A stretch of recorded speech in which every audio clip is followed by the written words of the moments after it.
You guys have headed out to Skar after a brief message from Galahad, the mecha that was brought back recently and has been kept in the keep as a head and a partial torso.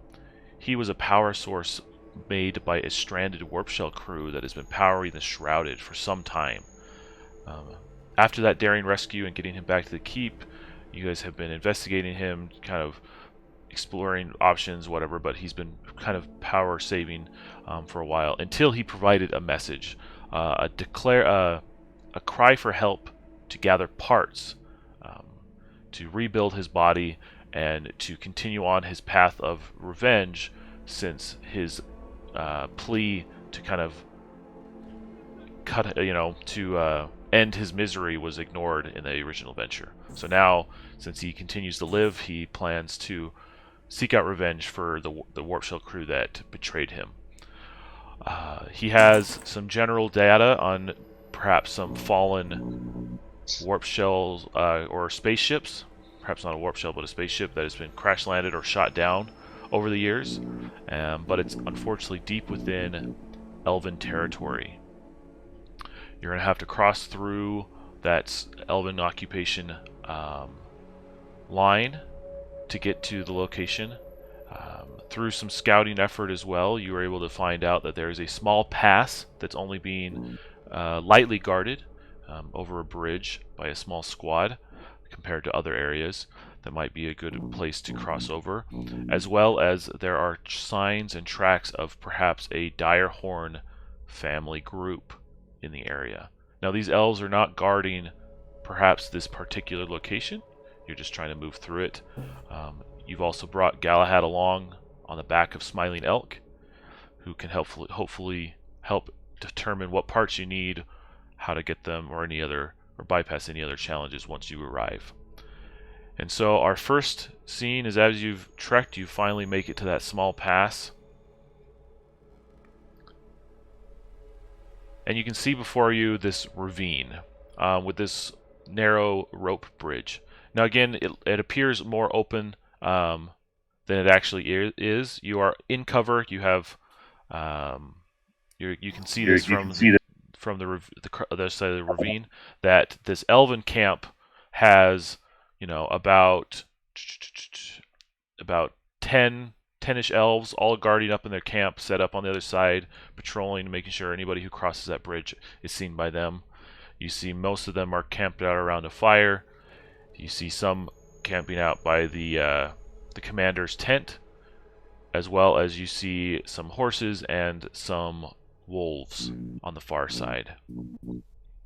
So your first challenge is getting past these elves in some way, and then proceeding on to the final location, which isn't far off once you get past this this waypoint.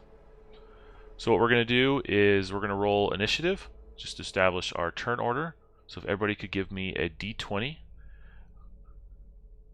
So let's see, Sozin so far is first, then Sozin, then J.A., Mugen, and Smiling Elk.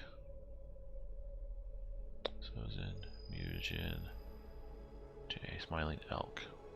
Alright. Sozin, how do you want to kick us off? Alright, so I want to, before I do something sketchy, I want to turn to the rest of the group and ask what they're thinking. All right, so J78 thinks that he can warp to the other side of this thing on the north side, and then I can either hold a rope, or I can use my iron hook to shoot a grapple across, and then we can cross safely north or south of this camp, and then be on our way. Mugen throws down his climber's gear and says, if you can get across with ease, this can help with us getting across as well. Sounds like a good plan to me. Alright, so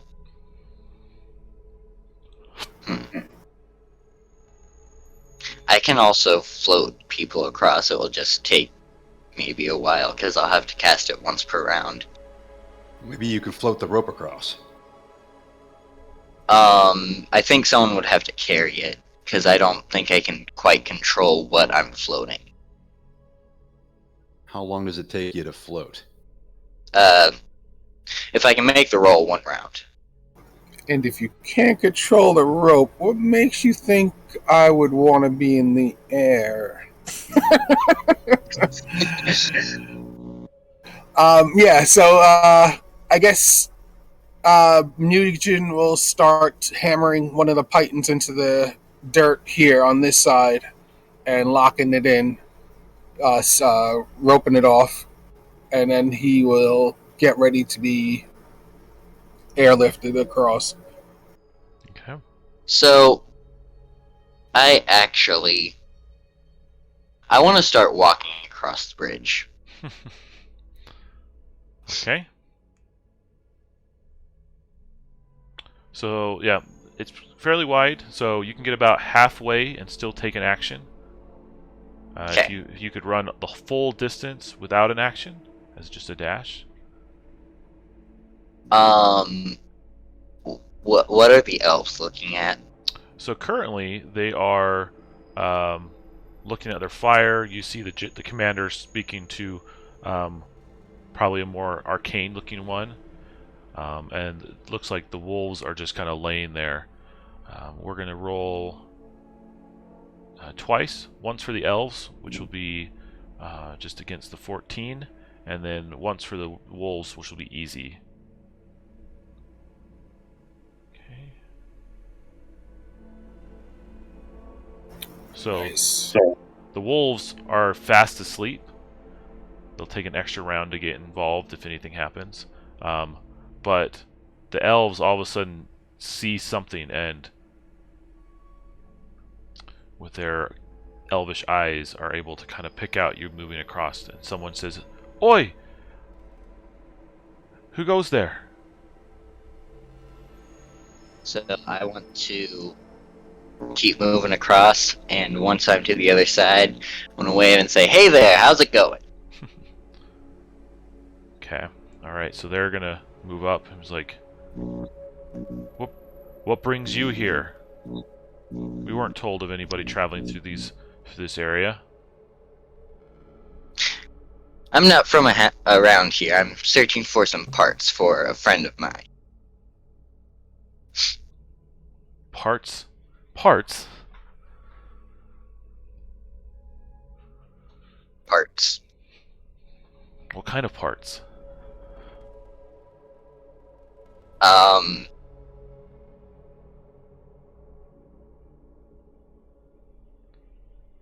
That's a good question. I've heard of a particular location around here that should have what I'm looking for. Do you mind if I pass through? Not until not until we know who you are, and they still are wary. Give me a charisma roll. Alright. Nope.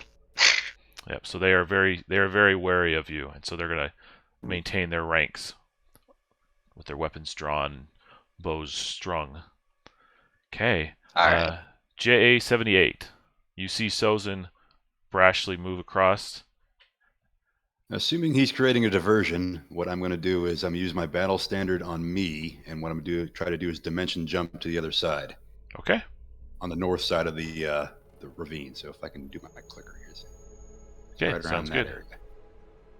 All right. So that should be an 11 I got to make here. Let's see if I can pull it off. Damn. All right. Okay, it fritzes. Still warming up. Yep, it fritzes and spits a little. You hear the whirl, but you're like, oh, dang it. Still warming up. 1 second. Yeah. Very nice. Do you want to move anywhere? No, I'm fine where I am. All right, sounds good. Mugen, you've hidden your pitons down at the bottom. But yeah. And then I see Sozin going across, and JA zap over to the other side, and I'm just standing there. Oh, you didn't zap? Okay. No, I'm still fiddling with it. Okay. I was to say the other option was to tie the rope around my waist. It's considered an extreme rope, I think. Tie it around my waist and try to run. How far down is it to the water? It's probably a good ways. Probably. Let's roll. I'm going to add 20 to whatever this is. 29 feet, roughly 30 feet down. Oh, all right. Add, not multiply. Okay, all right. 30 feet down. So I have enough rope, but J78 has rope in his backpack too. I don't know if the current will take me. I'll just sit here patiently and wait on a knee to see what everybody else is doing. Okay.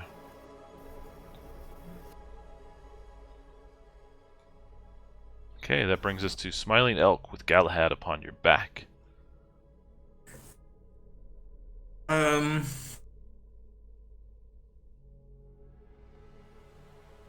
mean, I've also got rope. I've got nothing to... Does it look like...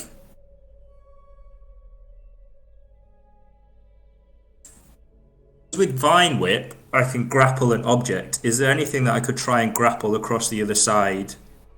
Then at least we have like a guideline. Let's see. Give me a binary die, the skull die, or a D6 die, whichever one you choose. Skulls are bads. 1, 2, 3 are bads as well. Bads.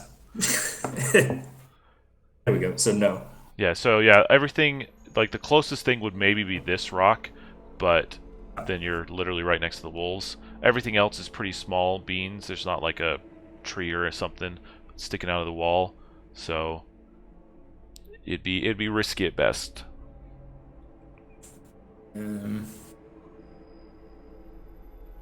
If I'm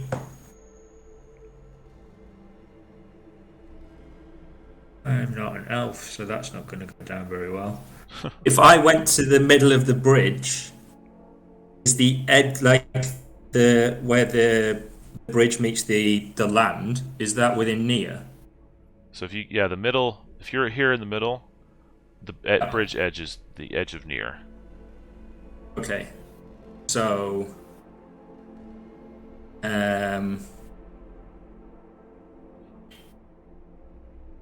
hoping that Sozin's got a plan, I am going to move to the middle of the bridge, just in case he needs some help. So, Okay. I'll stand there. Just All right. wave. Alright, well, what we're going to do is I'm going to roll a timer. I'm going to roll a 3. Okay. But we are going to increase the target by 1 as Smiling Elk moves to it. As this lumbering mass steps onto the bridge, and you hear the wood creak and the bridge sway, the elves look behind Sozin and see this, almost giant there, and they get even more skittish.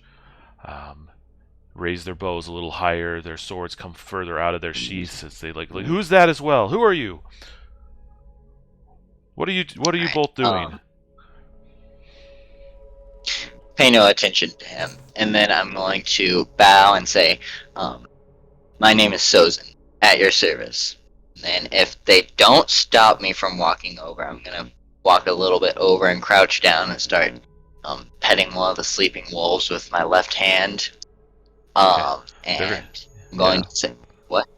Give me a hard charisma roll for that move. All right. Nope. Yeah, one of them puts their hand out and is like, "Whoa there! Like, you're not crossing until we know what's going on." All right. It's a shame, really. My friend, he's not doing too great. He's in some bad health right now, and there's some parts over here that will help us rig up a machine that will save his life if you'll let us. I don't think it falls to us to determine whether your friend lives or dies. You're entering into Elven Territory. We've been ordered to protect this bridge from all intruders. Elves included. Well, you're with your friend here. We don't know who you are. We've heard of many deserters. Who's to say you're not one of them? Who's to say you're not one of those adventuring types? I can confirm for a fact that I am not a deserter. Okay. I say I can confirm. I can't actually confirm that. Whoops.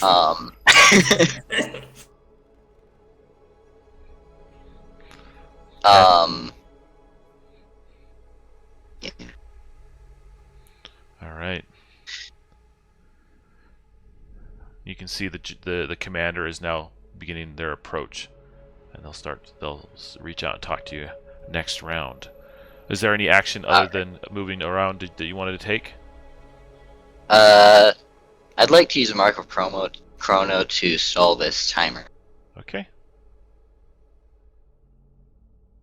19. Very nice. It will stay at 3 this next round. Well done. All right, J78.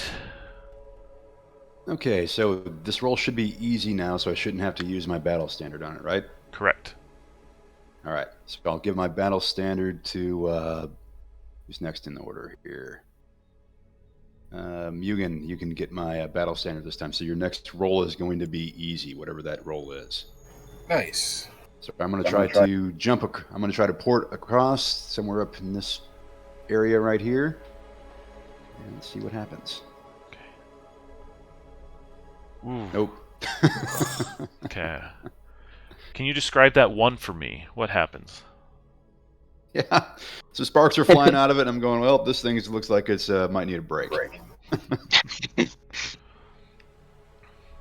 Okay.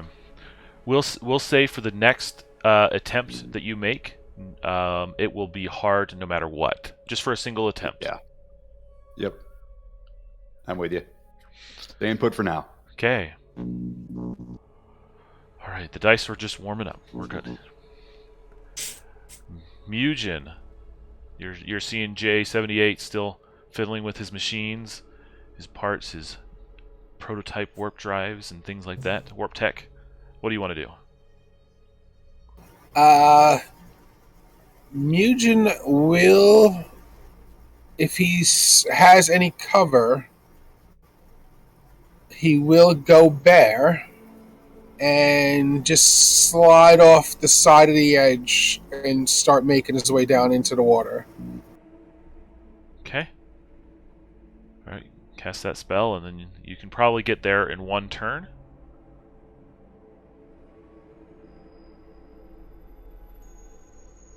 Oh, he fails. Okay. Do you still want to scoot down with your rope? With your rope, you can climb. No, he will hold off. Okay. He wants to have some agility as he's doing so. All right. Excellent. Smiling Elk. Seeing that nothing seems to be happening,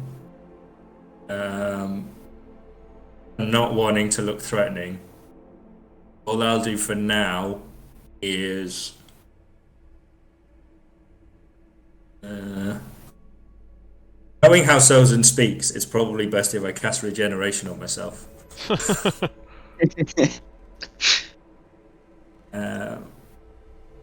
No. Oh man. Yeah, no go on that one. No. Okay. All right. Timer's going to stay at 3 because of the Mark of Chronos. When the commander shuffles forward to speak to Sozin directly, as well as you see a large direwolf kind of step out from behind the tent, sniffing and approaching as well, kind of getting up behind its master the commander.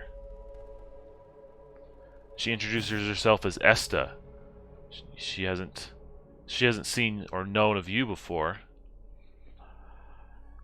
And yet you want to enter into our territory. Do you have a writ from the king? Do you have documentation? Otherwise, we're going to have you go back the way you came and leave these lands, or you can stay with us. Your choice. Stay with them. What? Alright. I'm going as to... prisoner, let's be real. Oh, okay. I'm afraid I don't have any papers with me, but if I could get through back to my home, I can pick some up and present them on the way back. Give me one more charisma roll. Alright. Dang it. Yeah, these guys are very sketchy of you, and you can see they're right on the edge. Probably at this point, unless something else happens, they will try to take you at the end of the round. Okay, so seeing my attempt at diplomacy fail, I want to try something. Okay. I'm going to put my hands together and hold them out and wait for the handcuffs. Okay. And as I'm doing this, I'm going to say, I'm sure we can work something out, given a little bit of time. Okay. All right. So then, like, at your gesture, she immediately pulls out a pair of handcuffs from her belt, slap them on your wrist, and then steps back and asks two of the guard to take and to set you up in the usual spot. We're making progress, guys. Okay. So they're gonna move you over here. Okay, behind the tent, and you can see that there's a large metal stake in the ground that's attached with an old chain, which they pull up. It's just long enough that you can stand up in, but not enough that you can actually move far away from it. But they'll chain your hands and the manacles to that pole down there. All right. Okay. And then they'll step back and they'll be keeping watch on you. All right. J78, from a distance, you're able to see this, that Sozin has been captured and has been chained to the ground on the far edge of their camp. Yep, and I'm going, good deal. All right, 25% of us are already over the bridge. All right, so I'm going to try my dimension jump again, this time being a little more careful with my calculations. We'll see if I can hit a hard roll on this. Mm-hmm. I'll give my battle standard to Mute again. Okay.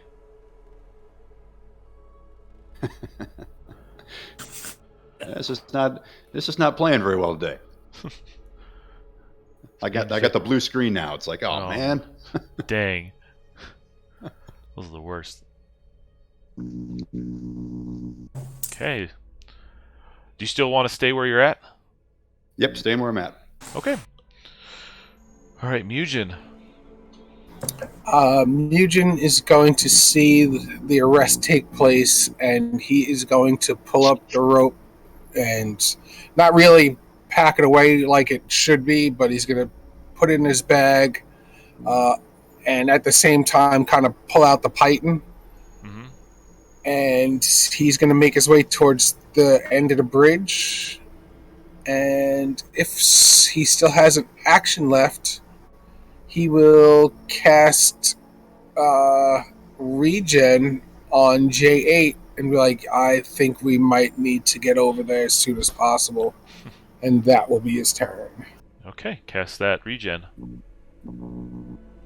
And That actually works because it's on amber beads. Nice.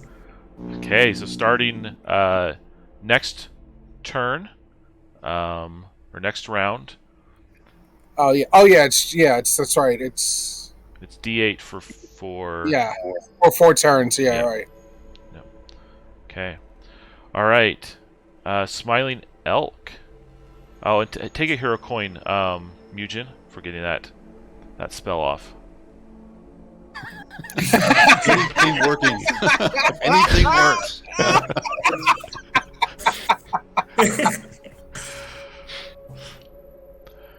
Okay.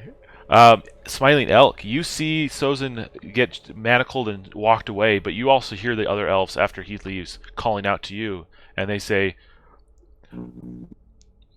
approach with your hands raised, no funny business.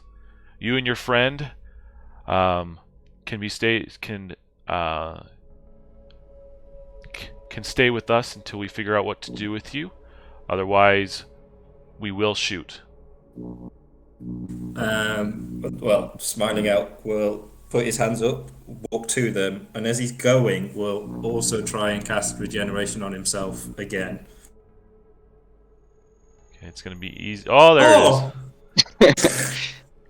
There we go. Okay. Alright, so take a hero coin as you cast it, and then for that nat 20, you can regenerate for 5 rounds instead of 4. Ooh, thank you. Nice. Okay. So I'll go here and yeah. So are you submitting to manacles? I've just got my hands up as high as possible because that's what he told me to do. Okay. So as you enter in, they'll kind of like reach up and try to grab your wrist and bring them down. Their manacles are too small for your wrists, so instead they'll run over and somebody will grab a chain, a larger chain, and make a quick binding knot around your wrist, and do the same thing.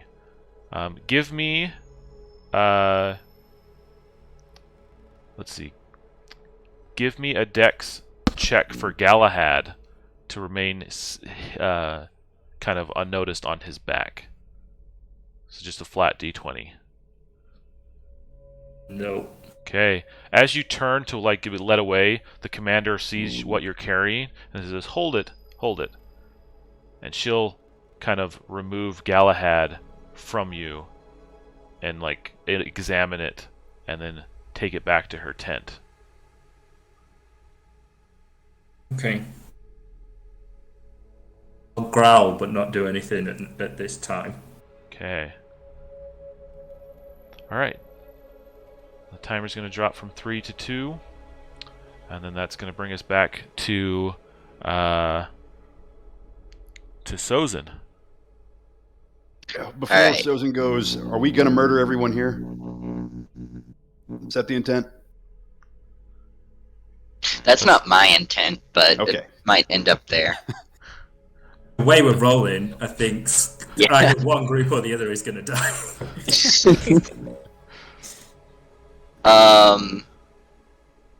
Do you want to murder everyone?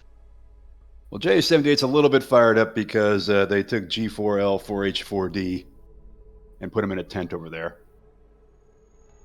But I can hold off I can stay my wrath if we think we can still get out of this kerfluffle.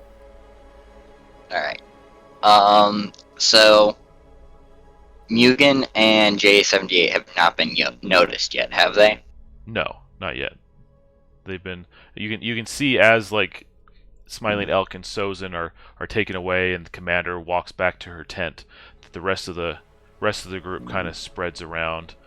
At this point, these wolves are awake from the ruckus, but this dire wolf kind of goes back to its resting spot.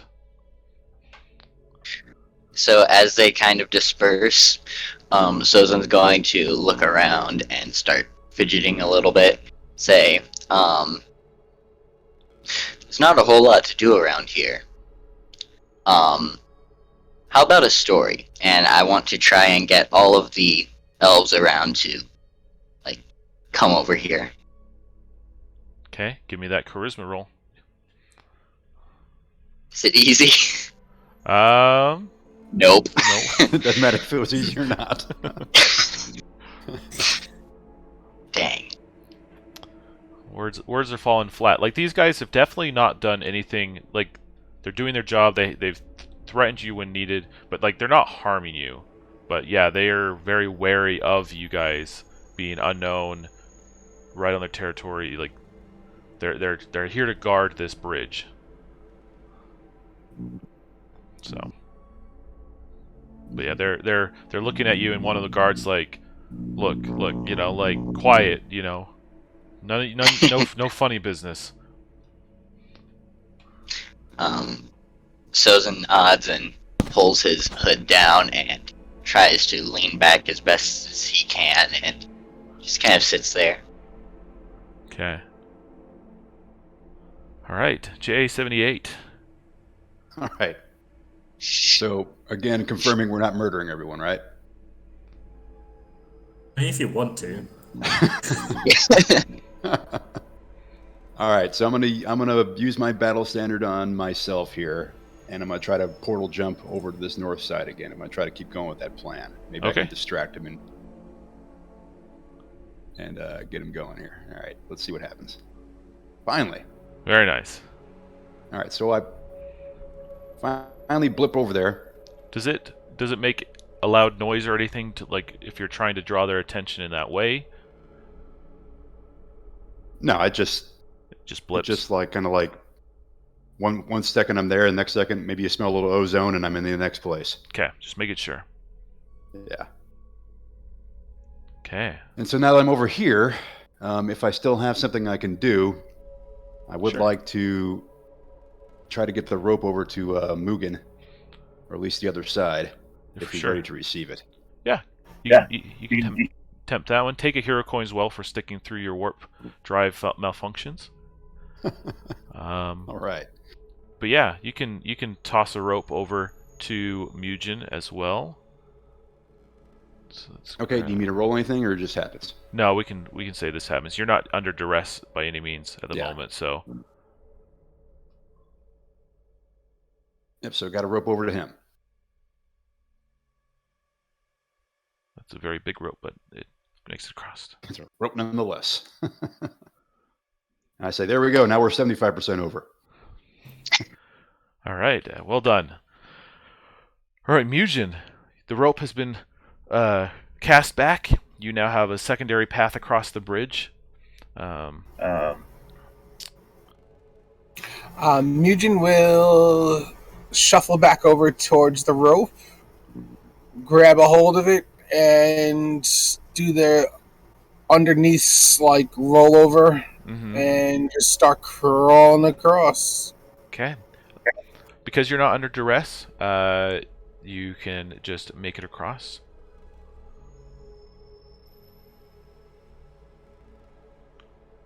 Well done. All right. Okay.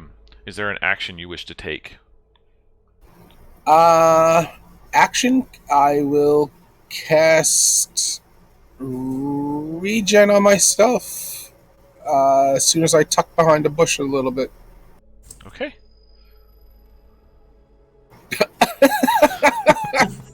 Keeping it close. All right. Excellent. Brings us to the end of the round. Smiling Elk.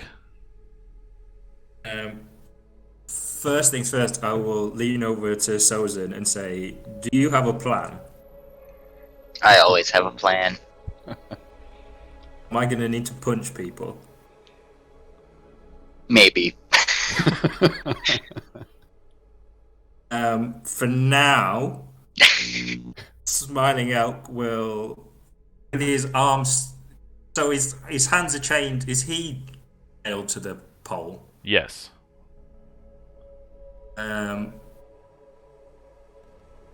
All I'll do is just stand up, start stretching, and kind of tugging on the chain a little bit. Not as if I'm trying to pull it out, but just try and draw everyone's attention. Okay, give me that charisma roll.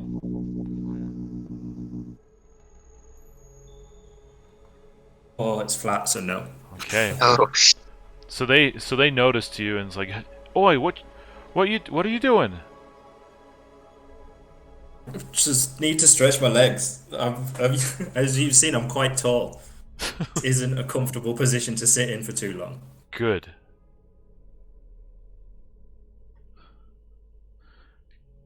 Okay. So they're keeping an eye on you. All right, for me, the timer's going to drop down. You can hear that in the tent, the shuffling of papers, as if the commander might be like, flipping through books, through scrolls from reports, things like that, as she's moving things along. Okay, that's going to bring us back to Sozin. alright. I have an idea. But I'd need a way to tell my plan to JA78 Mugen. Do you have a way of Oh. explaining that to J78 and Mugen? I think I do. Okay. It's like nighttime, right? Yeah, pretty much. Okay, so Stozen is wearing like a trench coat with his hood pulled down over his face. I want to translocate out of my trench coat with Mugen. Okay. Wow. That's a very specific translocate. What? That's a very specific translocate. This is like it hard. Okay. Because I'm guessing. Oh man! Oh, shit, nice. Okay. Mugen's like, what the? Okay. Chains, trench coat, and all line perfectly back up. Where now Mugen is probably pressing against the seams of the trench coat. His hands are bound in manacles, sitting next to Smiling Elk, and Sozin is trench coatless, standing next to JA78. Well done. Take a hero coin, Sozin. Alright, so I want to tap JA78 on the shoulder and say, I think we can probably get out of this without any bloodshed. If you and the bear can get to the other side of the camp away from the elves, I can get myself and Smiling Elk out of here. And I can keep an eye on... We won't be able to retrieve Galahad just yet, but I can keep an eye on him in case they try any funny stuff. And when I say eye, I'm gonna wink. So J78 only has one eye, so he can't wink back. But he looks at you very quizzically, if such an expression exists on a robotic face, and he says, "So you mean to tell me," and he'll say it in as much of a whisper he can, "that you think you can get, provided I can make my way on the eastern side of this camp, that you can somehow get our two other companions, yourself and Galahad, out of this by yourself without killing anyone?" Not Galahad. We might have to make a trip back for him, but I can watch him while we are off doing other things. And I look at him and I say, "You are understanding that the whole purpose of us going on this adventure was to get parts for Galahad?" Yes. Okay, just wanted to confirm.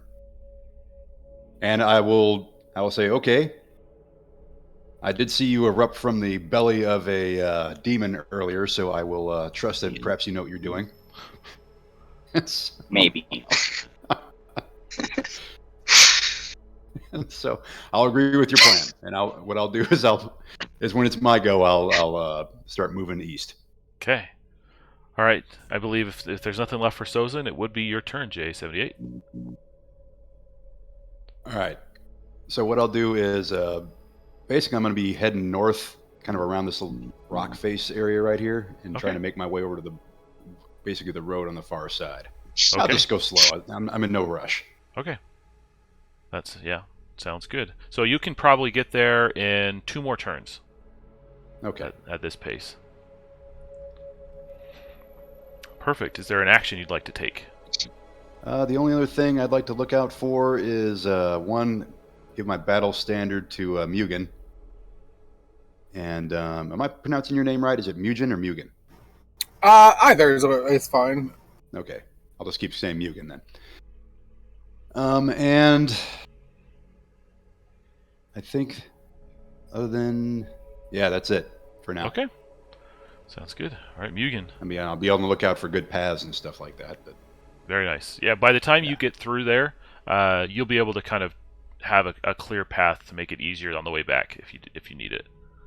yeah, thanks. Okay, Mugen, you're now bound and trench coat up next to Smiling Elk. The elves have not noticed you though. Grab some coffee real quick. I'll be right back. I realize that I'm here, and I'm just like, so Elk, I guess that conversation we were having with the elves didn't work so well, and I'm trying to do my best Sozin voice.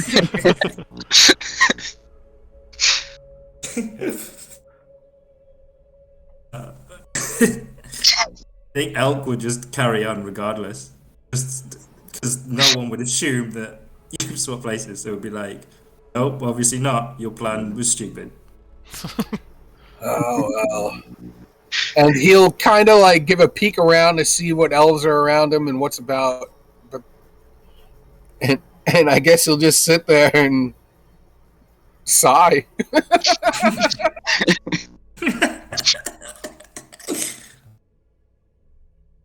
Very nice. Okay.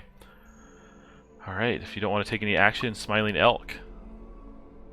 All I'd like to do is just kind of sit so I can be as close to as many elves as possible. If I can like pull the chain taut. Yeah, you can pull it taut. It does pull Mugen a little bit, but you're able to get like a step or two away, but then it's stuck, and the other elves are still out of reach, but they're probably like right on the edge between near and close.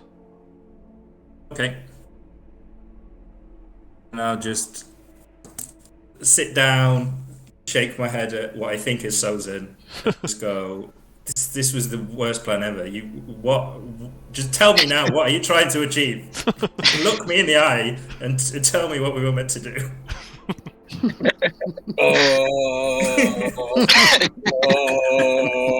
I don't know if you guys ever see Ferris Bueller's Day Off when Mrs. Poole picks up the phone. That's exactly what he's doing right now. He has nothing to say in response. He is at an absolute loss for words. But he is, as the chain gets pulled, he realizes that perhaps if he were to go bare, they might bust loose.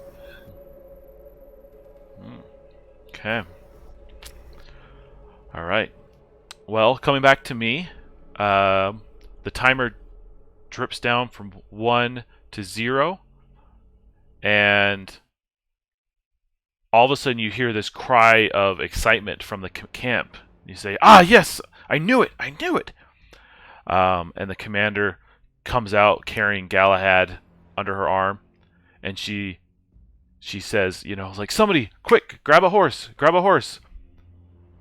I knew I got it. I knew this reminded me of something. And you see an elf from near the horses kind of step out and pull one down.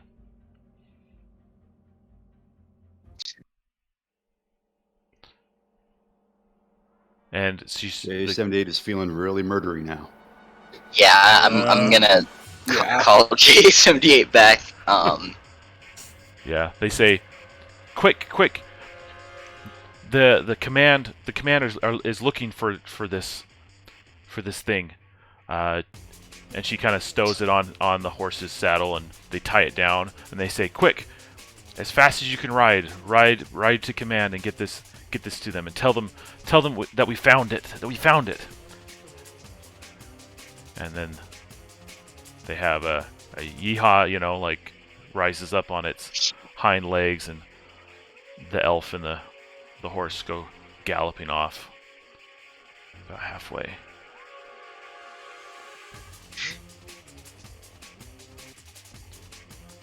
Okay. All right. That's going to bring us back. Oh, shoot. Oh, okay. I want to translocate with the elf rider. Okay. Take my battle standard, man. Okay. All right, so let's look at... Yes! Hey, now hold on. Let's double check. Translocate is a intelligence spell, correct? Yes. Yeah. If you beat their roll. All right, so they're going to have to also get a 20, okay, to beat your to nullify. That's the only thing that they can get. Okay, otherwise it works. Will my +6 int affect that? Let's see if they even get it. Okay. Nope.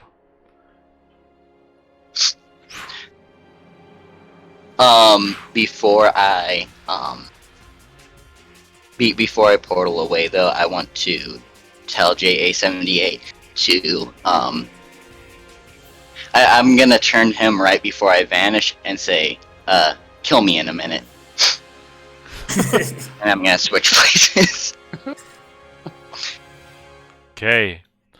Alright, so Sozin is now on top this galloping horse. Galahad is strapped behind him, and he's riding out of camp.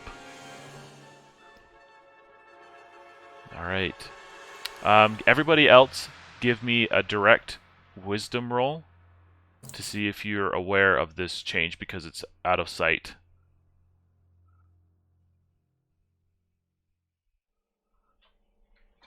Okay, so JA78, as that one, what does that look like? Well, I don't quite know where he went. Okay. But when this elf appears, if there can be such a thing as a smile on my metallic face, I do understand what murder me means. Okay. All right. So we're gonna say that you know that he's gone somewhere, but you don't know exactly where he's at. But you'll be able to see him if you look. All right. But Mugen and Smiling Elk, you are watching this with horror as you see Galahad trudging off, and all of a sudden, as you watch the horse disappear, you have just the right angle to see the flowing hair of the elf, disappear, and then you see this,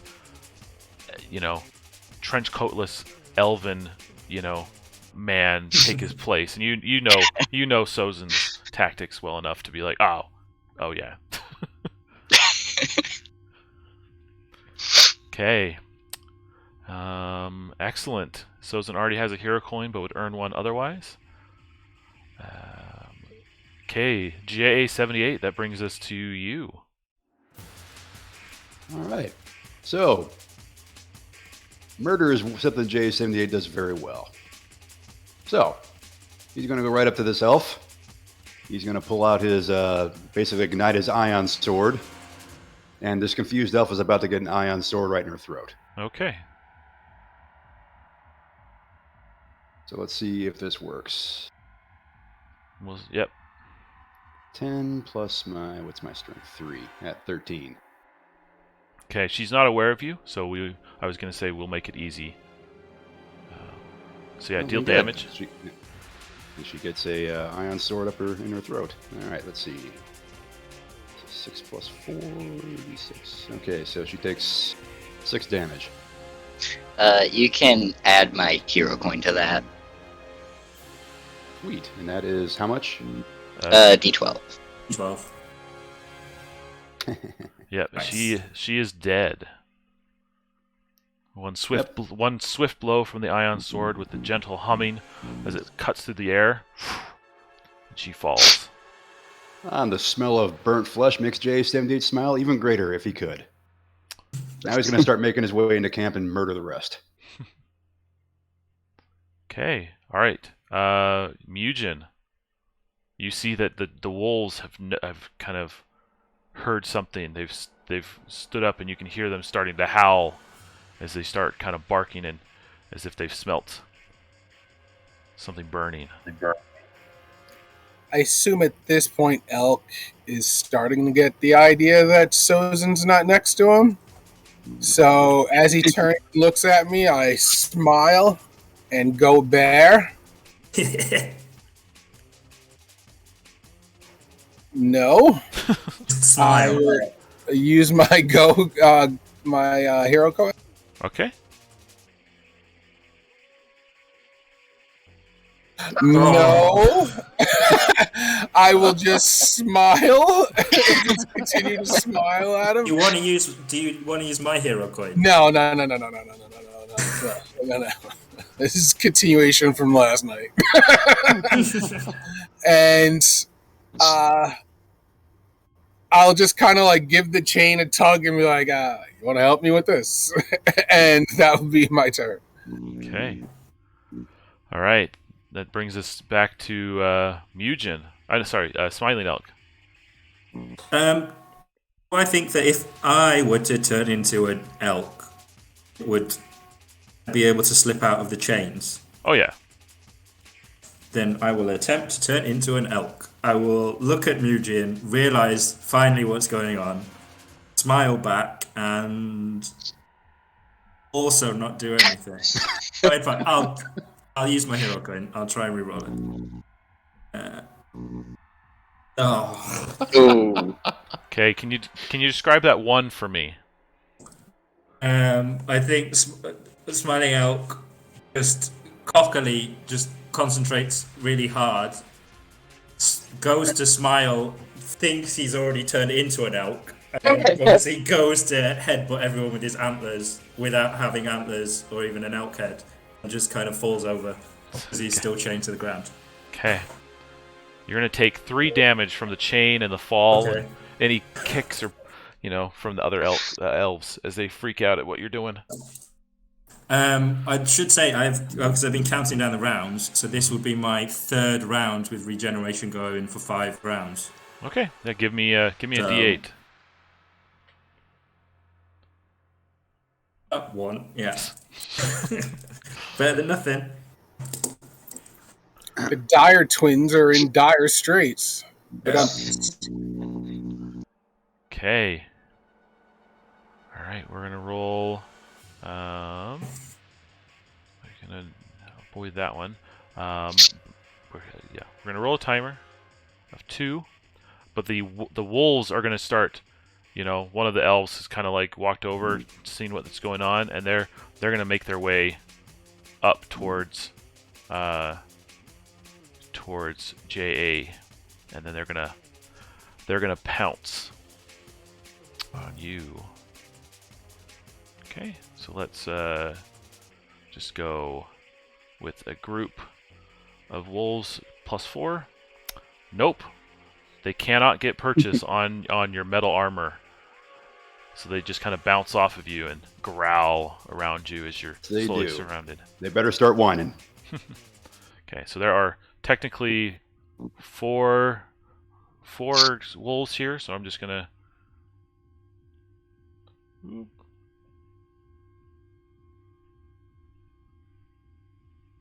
One for each of them. Okay. Alright, and then these elves are going to start, looking at you, getting pretty on guard. And, yeah. Let's go with Sozin. Alright, so I want to pull the horse and Galahad into this little indentation over here. Mm-hmm. And then I want to sneak back over and translocate with Mugen again. Okay. Give me that roll. Okay. And then once I pop back over there, I'm going to kind of shake my head and say, as I said, my friend's not doing well, and if we don't get these parts, he'll be like this for a while. One day he'll just roam off into the woods and be gone. Okay. So you beat the hard check, so you're still bound and everything and back in your trench coat. Nice. And then the elves are just like, we don't care. All right. Then you might better keep your distance, or his head hurts. And the chain and the rope are tied together, right? Yeah. You're chained down. Okay. I want to try and pull Smiling Elk back a little bit.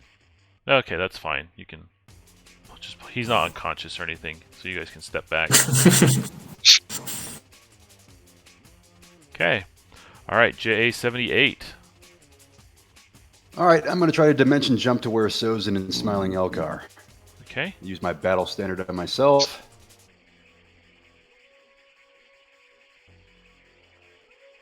All right, that'll work. When he does that, can I point to where he was and say, "Hey, what are those wolves doing?" You can, but they're gonna ignore you due to the giant mecha man that just appears in front of them. All right, and wasting no time, if I can do it, I'm definitely murdering one of these elves. All right, give me a hard check as you line up. Yeah, I got you. Okay, I'll use my Ion Sword on this one, so if I get an 18 plus, it's a crit. Okay. Let's see what happens. Nope. Want to use my hero coin? Save it for now. Okay. Okay. All right, Mugen. But now that I'm, sorry. now that I'm near you guys, you can use my defense roll, and you're under my protection of my shield and angels. Oh yeah, that's useful. And it's close for the defense, but near for the shield of angels, right? Or is it the other way around? Yeah, for the shield of angels, it's near. For defender, it's close. Okay. All right, Mugen, you are neither of those. Now in this canyon, you see a horse a little further on, and you are outside of camp.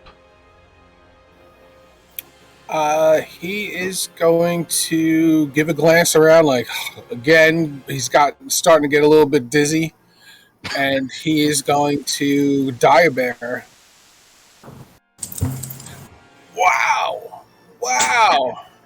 All right. What he is going to do, since he can't get the spell off, he is going to run forward. And how high is the bush right here in front of the rock? Right here?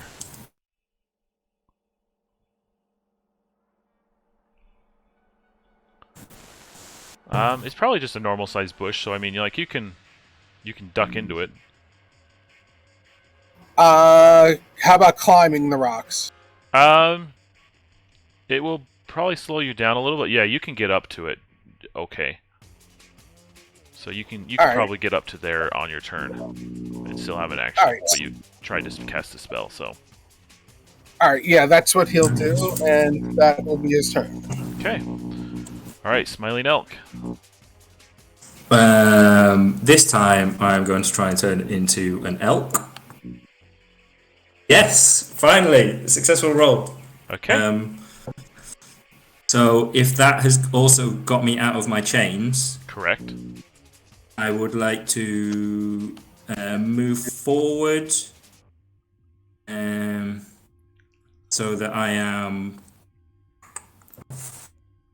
Hold on. Yeah, I would like to. Am I now close with those three? Yes. I'd like to attack them because my elk's ability is that attacks with its antlers can hit everyone as close. Okay, that includes JA78. Yeah. So would that be if I hit the 16? You gotta between 16 and 20. 16 and 19, I would hit the elves, but not Jay and Sozin. Correct. If you hit more than a 20, you hit everybody.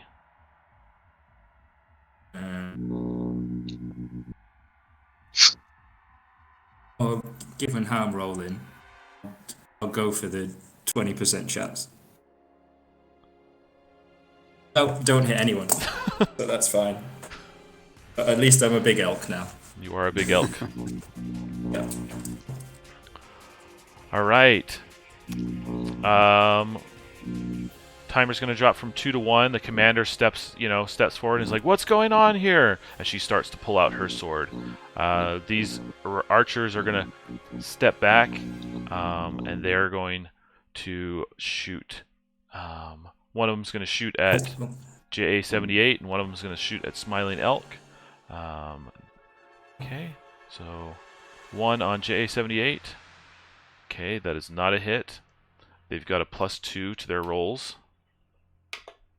All right, and then the other one is going to shoot Smiling Elk. That's a 21, so that's a hit. Yeah. Okay, you take three points of effort of damage from it. Take no damage. I ignore yes. it. Yes. Okay, and then these guys are all going to slash at Smiling Elk. So we got 3 more attacks coming in. So 1, 2, 3. Ooh. Okay, 1 hits. Okay, and that's going to be the guy with the sword. He's going to reach down. He's got to have a +1 on his sword with 7. Dang. +1, so you take 8 points of damage from a nice cut across the side. Yeah, that's all my hit points, but I also forgot to roll a d8 for regeneration. Okay. So should I roll Go the for d8 it. or should I just go? Yeah. Oh, nice. Oh, but I would have gone up to 10 to then go, so I'll only be on 2. But, Yep. Yeah. Okay. These guys hear the scuffling, and so they're going to start moving forward. And these wolves are going to be there pretty soon. They'll probably be there next round. All right. Same with this guy. All right. That brings us back to Sozin. You're still chained. So, how similar do the head and partial torso of J78 or Galahad, how similar do the two look? They both look robotic, but they're different models.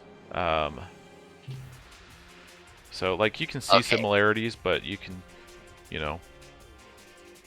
It's dark. Yeah, I'm gonna go for it. So I'm going to stand up and point to JA78 as he materializes and say, "It's a miracle! He's fixed!" And then... and then I'll translocate with the elf commander. Okay, give me a roll. 21 total. 21 total. Okay, let's see. All right, she got a 14, which is a no-go. So This time I'd like to take my trench coat. Okay. All right, so she is swapped out with the chains as well.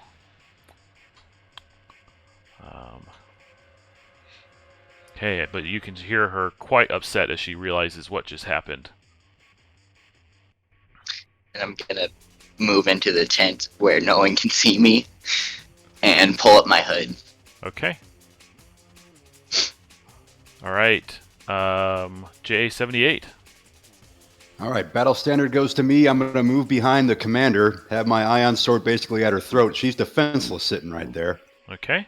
And I'm going to tell them all to stop what they're doing Okay. and put their weapons down. All right. Or she gets it. Give me an easy charisma. Well, the result of them not doing this is her death. So hopefully they... Yeah, so like we're just going to see if like the commander breaks her nerve under the Ion Sword's throat.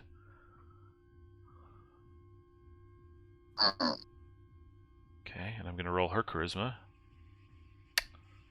Ooh.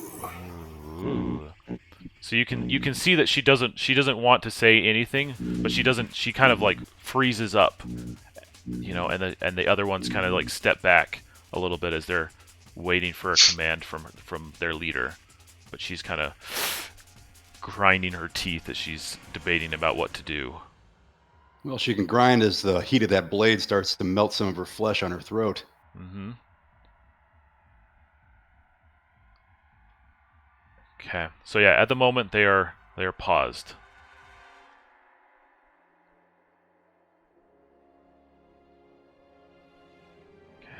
I will say only because I'm feeling generous, I'll repeat my command to her and say, tell your men and women to drop their weapons.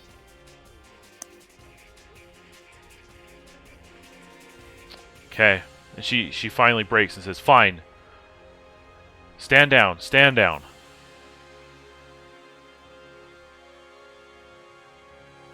And I'll tell them to release. Actually, no. I think everyone's released, right? Mm-hmm. All right. And so what I want to do next is I'm going to take my friends and we're going to walk out of here.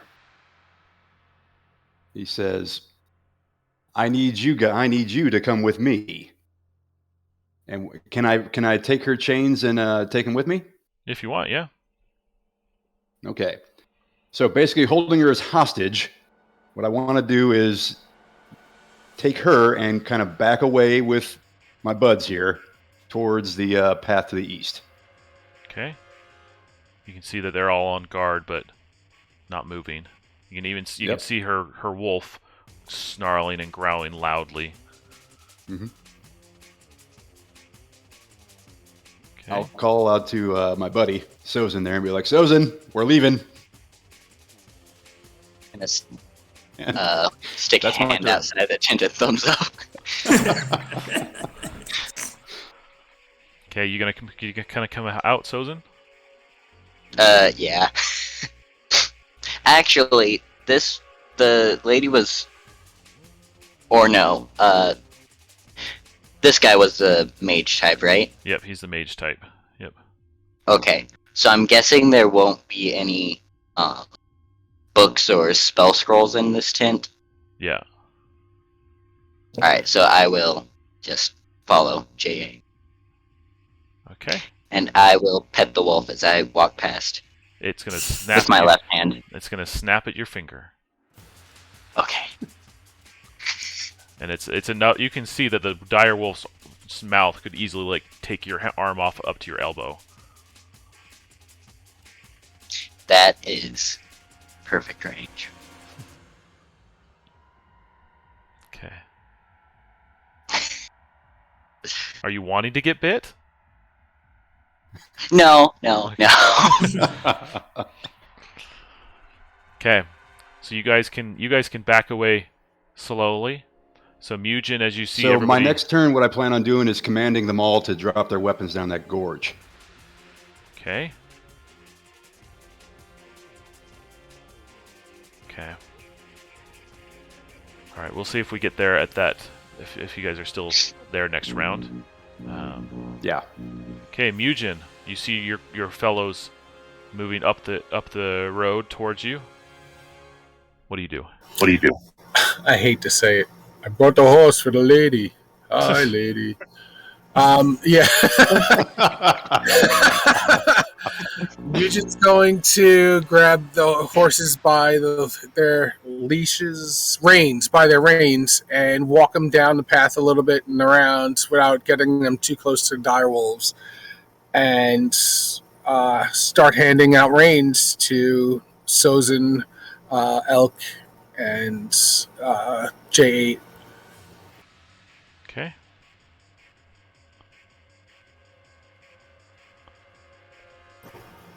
All right, so you guys all have a horse, and you can all jump on a horse.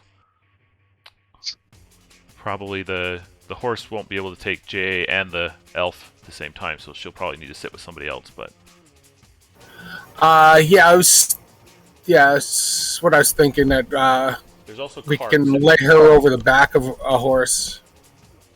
Yeah, there's also carts. If you see, you can take those too if you want. Oh yeah. All right. Yeah. We'll Or throw this could her be a in the total cart. Mad Mardigan Sorsha moment with Sozin and her. Actually, somebody's looking for a cart back at the keep, right? I mean, that was a while back, but Mhm. yeah, we'll take the cart. Nice. Okay. So you guys can load up in one of the carts, and everyone can sit down and be pulled away by the horses. We'll get that better lined up. I should say I rolled a 1 on the D4, so I think technically until the end of this round I'm still a giant elk. Okay, then you probably walk alongside as Yeah. you trudge away. You can call back and say, drop them in the gorge, and you hear some like clanking down the rocks. Sweet. Okay. You know, there's that one defiant elf. Well, if I take it, if we go around again, firstly I'll get a heal. Mm-hmm. Okay. But as soon as I'm back in smiling elk form, I want to throw up elemental earth and block the gorge with a 5-foot wall of stone so they can't follow us. Okay. Okay. I don't do it anyway. No worries. Okay. We're gonna. Sorry, go for it. As we leave, can I ask the elf hostage if the direwolf is her pet? It is indeed. Okay, so I'm going to say I have a bad idea. I'm going to say it'd be a shame to separate a dog from its owner, and I want to whistle and try and get the direwolf to come with us. Okay. She laughs at she scoffs when you whistle, and then she says something more pronounced in Elvish, and then the wolf trudges up alongside.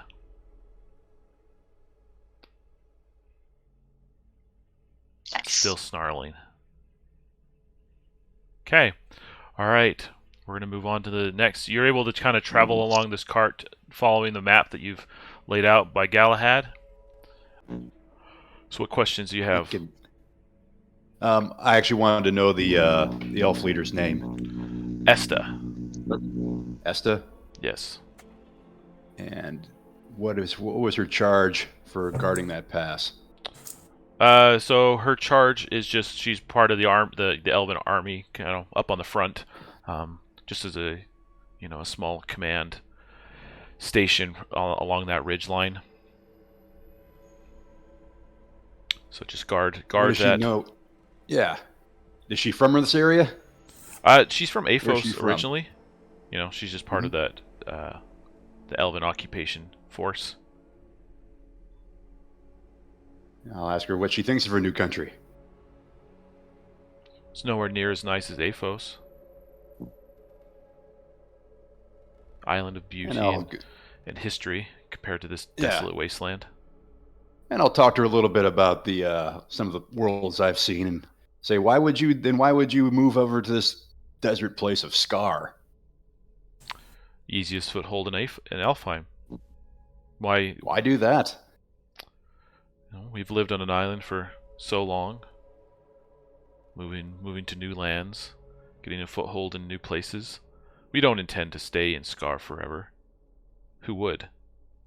But, Which I agree, and I say, yeah, that place is a crap hole. Yeah, but the Shum, for example, it's quite nice. Near our nearest landfall to Aphos, but heavily guarded by the goblins. Skar provides a direct path, clear path to Duradin, to Grey, to Nordheim. I say she seems like intelligent elf. Like, why would you be just settled for this place? Why not head to the stars? How do you intend us to do that? I'm like, and then I remember that, oh yeah, this place hasn't figured out that it hasn't figured out ship technology yet. And I say, well, there is magic, I guess. And I'll say, well, I guess you're right. And I say, so you're thinking of expanding over to the shroom area? Of course. Those I say, goblins, huh. yeah. Send those goblins packing from their lands. Allow them to find their burrows and holes in someplace else, and we can make better use of the bounties in their kingdom than they can. Probably a solid plan. They're probably the least defensible of all the other nations that are floating around. Hmm. And I say, what have you been around Skar much? Have you traveled much in the area? No, not terribly far, and thank goodness. So basically, you've gone from Aphos to wherever you guys are holding up for your capital, and then over to this trade post or command post, right? Pretty much. Like, what's your capital now? Oh, we still have Aphos leading the charge, but there's a small fort, a ways from the wall of the goblins. In the fields and the plains between the Great Buttes and that goblin wall. They've built up a fort there. Okay. Is it a trading fort? What kind of fort is it? Military, of course. I say, okay. All That's right. pretty sound, especially if you want to use that as a staging ground for your assault onto what's that place's name? Thrushheim, whatever the goblin's place is. Shoom. And she can, Shoom. rolls her eyes. Yeah. Real quick. We have everybody back? Sozin, Smiling Elk, Mugen? Yep. Okay. Any final question, Jay? Yeah. So based on your plans for Shroom, when do you so if you don't mind me asking, when do you think you all be ready to start at that assault? Like I would know. We wait for orders from command. And you know I can't. Yeah. I'm not privy. You would know I'm not privy to these things. It's true, but it was worth a try. Okay. It's like, who's your command, by the way? And she just kind of stays silent. Understood. Okay. That's all the questions I got. All right. Okay, so you guys are able to... Sorry, go for it, Sozin. I want to ask what the wolf's name is. Kira. Sorry, what was that? Kira. Ira. Okay. So, as they're having this discussion, I'm walking beside them and petting this wolf, probably against its will. Yes. With my left hand. Yes. Okay. Give me a d20 roll. If you roll less than a 5, it will attempt to bite you. Okay. But it will be snarling the entire time. And only doesn't resist by Esta constantly snapping at it. It's just pissed the whole time. Okay. It's not long. A few more hours walk with the cart. Easy going. Everybody can take a recovery action as they go, if they need one. Rather than Anyone who needs one. No. Yeah, about to say I'll give you my battle standard. Oh, it doesn't matter anyway. Yeah. Eventually, you guys are able to kind of come up into this valley, this kind of more of a gully than a valley, and kind of leaning down, and you can actually see scars of a wreckage. Knowing, especially you, J78, have seen this, a crash landing where it's like this long, slide through the earth. You can see that trees are broken. This isn't recent by any means, but you can just see just imagining the remnants of this happening fresh, and then fast forwarding, decades, if not a century or two forward to see the regrowth. But the landscape still shows signs of this crash. And right near the end of it, you see this deeper crater that's gone down, and you actually get to the edge of it and look down, and you see there are a pair of dire horns kind of mulling about, chewing on plant life in there, as well as they're next to a small cave. Not a small cave, but like big enough that a full-grown dire horn could get it, but a cave nonetheless. And so you see them down there, kind of just mulling and chewing their cud as they eat. And so your indicators and Galahad can point out that that the parts you're looking for are inside this area, that it kind of leads into that crash site. Okay. Well, I'll look over to Esta and see if she's had any experience with these creatures in her time in Skar so far. Well, she'll tell you they're best to be avoided. Their great horns can pierce all but the strongest of bedrock, and they're quite mean, and their hides are quite thick. J70 says that I have no argument with that. Yeah, and I say, go for it. Yeah. No, go ahead. I was going to say these ones look quite small, considering. Yeah. And I'll look at the group. Says, well, it looks like we need to get through these guys. I prefer not to fight them. If we can just get them to get distracted and come out here, that way we can sneak down in. That'd be probably best. Okay. All right. So we're going to give you guys a new initiative order. So everyone just roll D20. Sozen staying first. Mugen and Mugen and Sozen need to roll off, and JA and Smiling Elk need to roll off. Smiling Elk, brother, you go before me, man. You were last time. Jeez! Wow, Sozen's on fire! All right, sticking with the double 20s. Take a hero coin just for that. That was awesome. Okay. You are quick to react, so quick that you can take a double move this time and still have an action.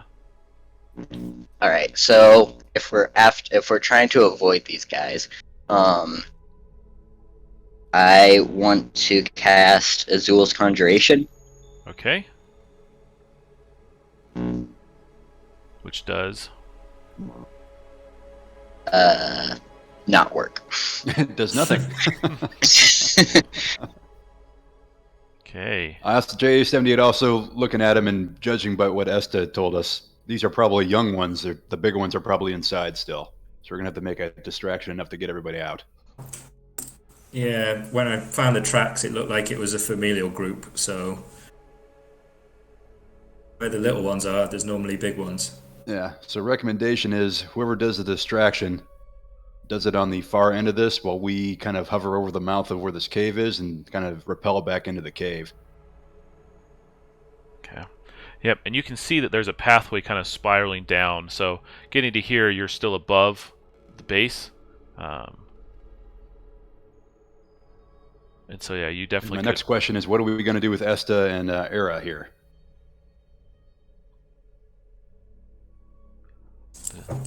That is a good question. Like, in general, or for this specific situation? This specific thing. We are trying to get inside the cave, right? Yes. Okay, so I don't think there will be an issue as long as they keep quiet and don't intentionally draw the attention of the dire horns. and in that, if they do intentionally draw their attention, we blow things up. Yeah. Well, I don't think she wants to get herself killed. Yeah. And J78's been working on his empathy routine for a while now, so he's trying not to kill her.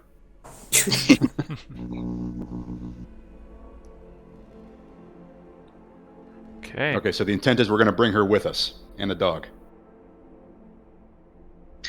Oh, okay, that's what you meant. We've got two options. Three options. Bring her with, tie her up in the car, tie her on top of a horse, and set the horse running away from the command. So at some point she can probably make her way back, but it might buy us enough time.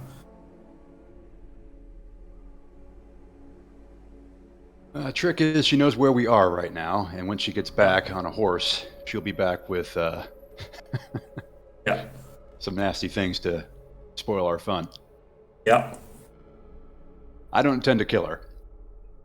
But if we leave her tied up in the cart, the dog's just going to chew through her bindings and she'll be free anyway. Let's bring her with it is then.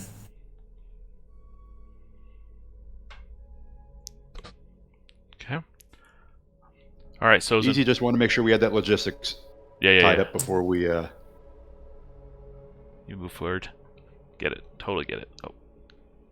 So can we get Esta more on our side so she's not interfering directly with what we're trying to do? That is a good question.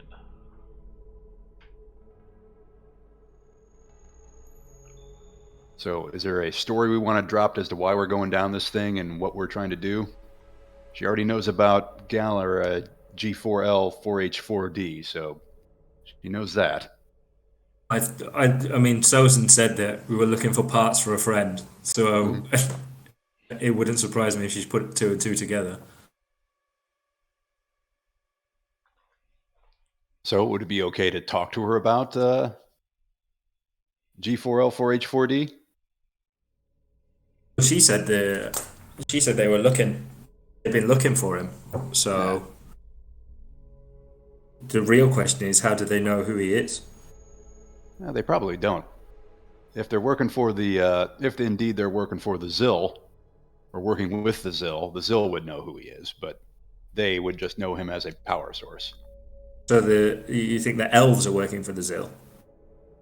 Well, their little shadowed buddy, or their shrouded friends are manufactured by the Zill. And so the Zill may not be working directly with them. They're usually sketchy like that, the bastards. Yeah. And so though the Zill probably know what that is and probably set it up, they probably just know him as a power source, is my assumption. At least it's more evidence now that the Zill and the Zill at least have their... If this command has come from the Zill, it's gone through Esther's command and filtered its way down to her. Yeah. So at least it's more evidence now that we've got the link between the two. Yeah. There's a couple of assumptions in there, though, right? Yeah.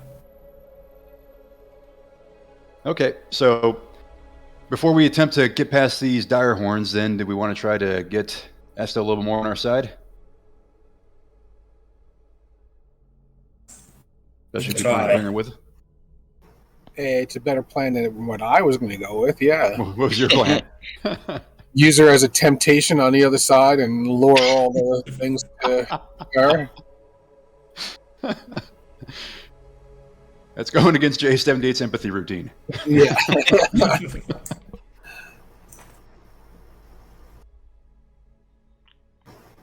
All right. Yeah.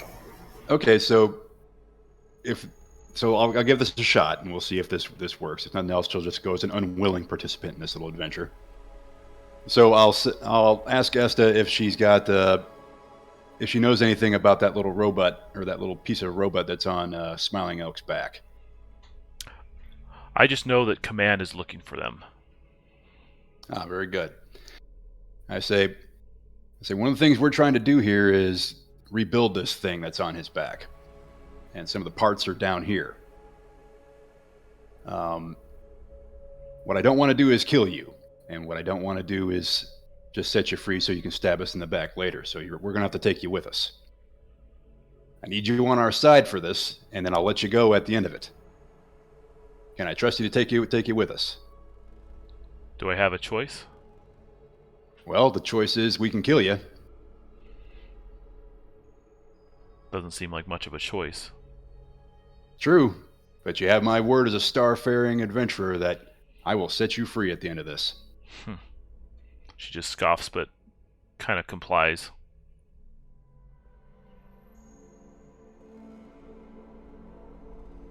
Okay.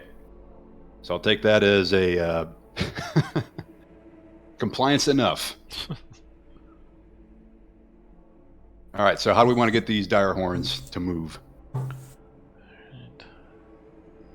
That's a good question. I can probably make a distraction. It just might. It will require a successful roll on my end. Maybe a nat 20. That'd be nice. All right. Well, Sozin, it is your turn, so let's start with you and start working through some actions and moves. I already tried to cast Azul's Conjuration. Oh, yeah, yes. That brings us to Mugen, then. Mugen. How high are the walls? They're probably about 10 feet. Each level is about 10 feet, so... And these are baby horns. How tall, like on their hind legs, how high are they? Well, so their shoulder height is probably the same height as Smiling Elk and JA78. And then as babies, that's how tall they are. Bigger ones, probably twice that size. Okay.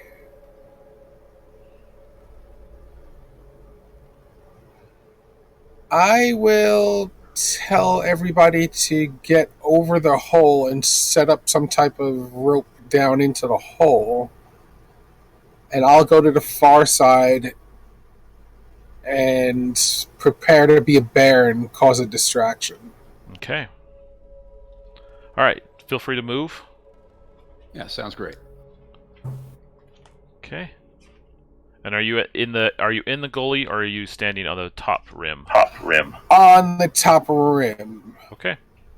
Because I don't know what their running speed is, and I don't want to get caught. That is a good question. All right. That's gonna bring us to Smiling Elk. I'll have made my way above the bridge, and still being quite hurt, I will try and cast regeneration on myself again. Oh! Okay, what does that look like? I think that is... He's using his staff to cast his spells. And I think he literally, as he tries to make a gesture with his spell, it just gets caught in some of the loose wiring of Galahad on his back. Okay. And he ends up just waving his hand, dropping the stick, and then having to scramble by and pick it up again. Okay. Where I'm also going to tack on the next attempt at a spell is going to be hard. Okay, but would that be because I'm elemental, so all my spells should be easy? So would that make it a straight roll instead, Yes. or is it just hard regardless? We'll make it a straight roll. Okay. Okay. Perfect. And then finally, leading us out, JA78. So JA's just going to look for other tracks and see how big these other ones are, maybe how many there are. Okay, give me a whiz roll. Because the intent is what JA will do is I'll just leap down with the rope because my rocket thrusters keep me safe from falls. Mm-hmm. Make sure that's set up, and then we'll just jump down. Okay. Now the trick is getting Mugen in after he makes that distraction. Okay. All right. Yep. Give me a whiz roll to discern those tracks, and then feel free to move when you want. All right. I'll use my battle standard on me. If that makes it. Lands it. So you recognize that it sounds like there's 2 children and then a mom and a dad, because you see there's one set of footprints. There's the baby footprints, and then there's a medium-sized footprint, and then there's a really big one. I'll relay that to that we're looking at 4, 2 adults and 2 children. Okay. And that's it. Nice. All right. That's going to bring us to my turn, and you can see that as you guys are starting to move around, you can hear the bleeding of these dire horns as they kind of look up, get a little skittish, move away slightly. Their call is like a low trumpet. It can be quite loud when blown at full bore. But for now, they're kind of wary of you guys. Starting to get, you can see a little concerned.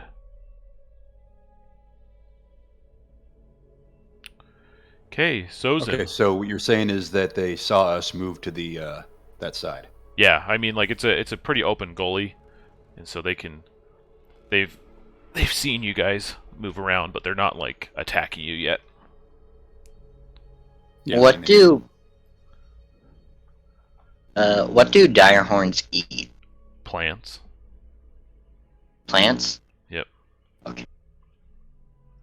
So if they attack us, it won't be for food, it will be for defense. Yes. Okay. I want to try and cast Azul's Conjuration again. Okay. 16. All right. How many hands are you summoning? 3.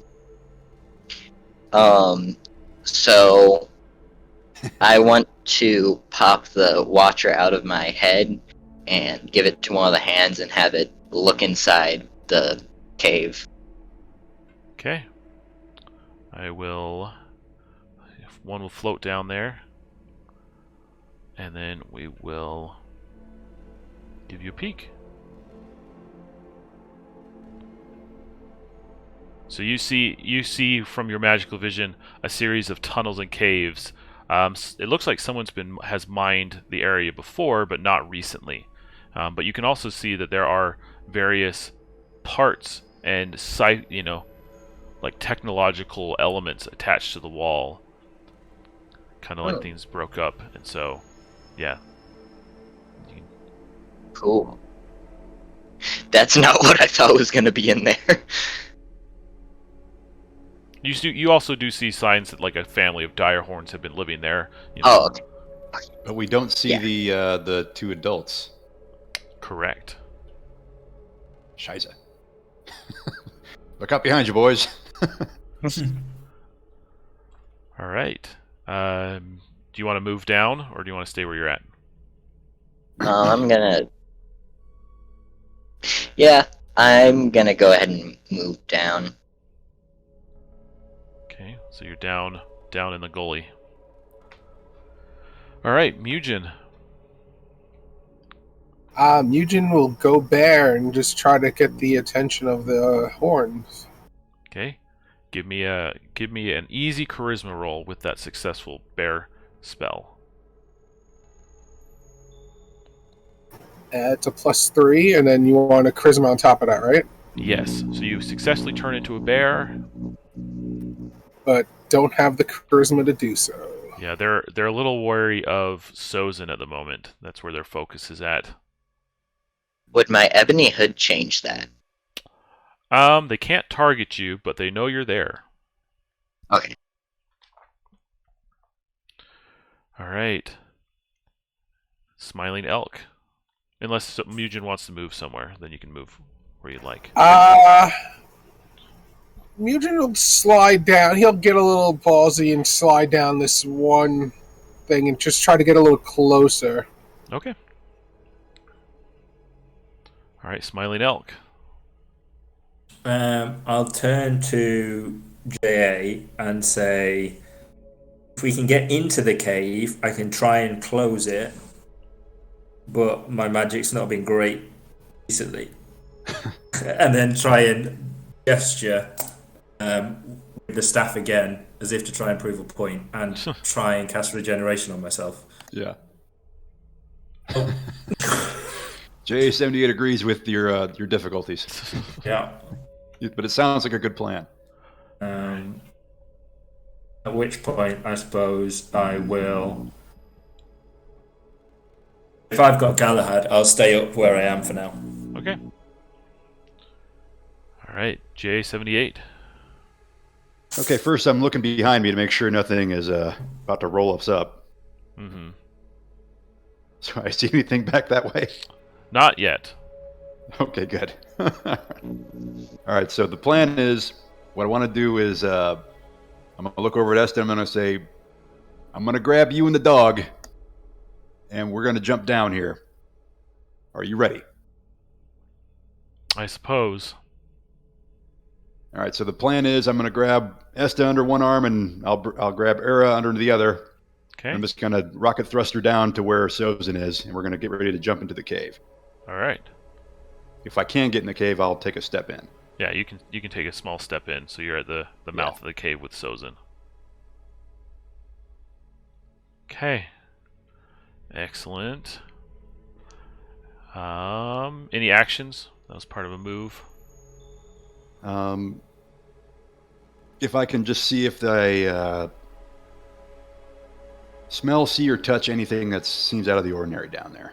Okay. Now give me a whiz roll.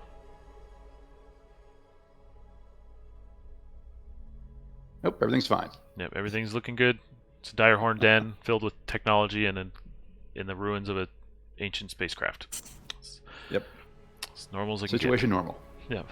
Yep. Okay. Gonna roll a timer.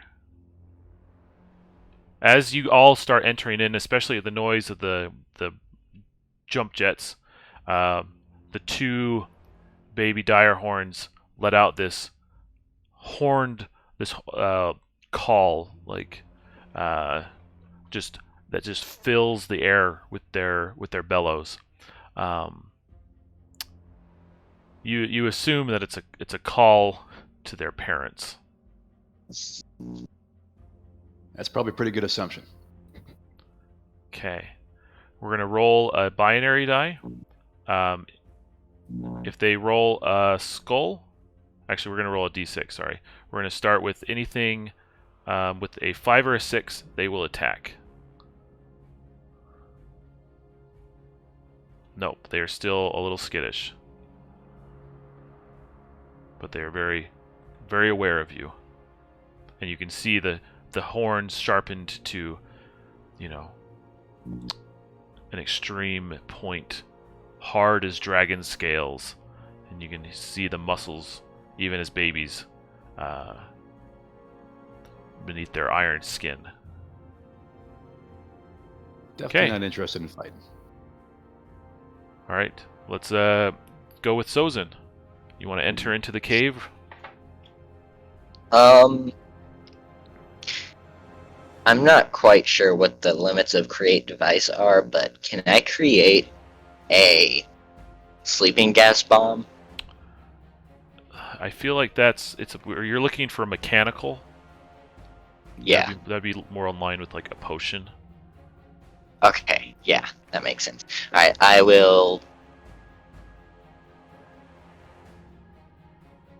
I'll duck into the cave.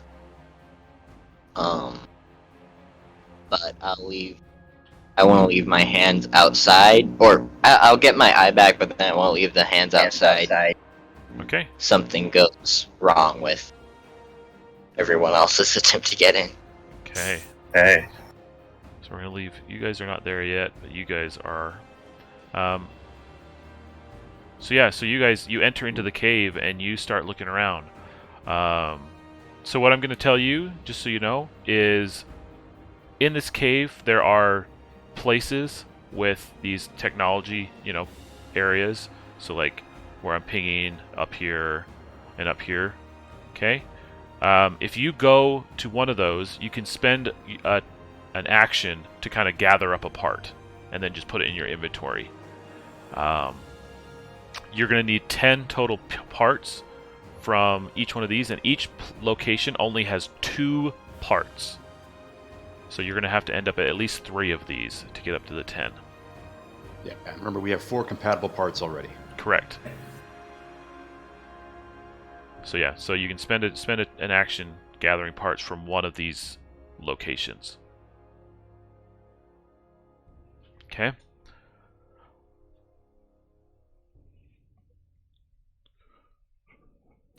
All right.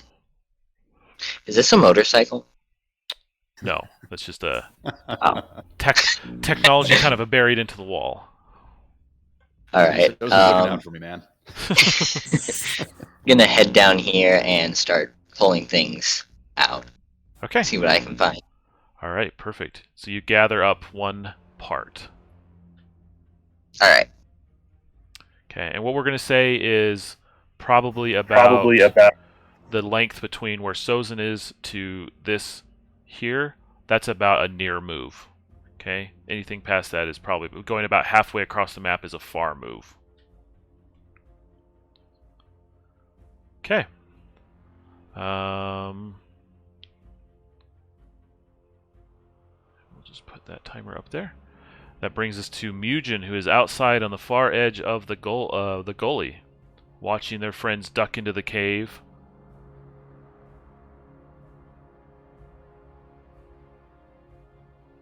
Mugen will give another shot at grabbing their attention. Okay. Give me an easy charisma roll. And that is still a fail. Still a fail, unfortunately. Unfortunately, with them entering into their home, these dire horns are not necessarily concerned with a bear roaring at them. Mugen will slide down again and get right into the gully. All right. They kind of like look at you, but are kind of back and forth. Okay, excellent. Smiling elk. I will jump down to the entrance of the cave and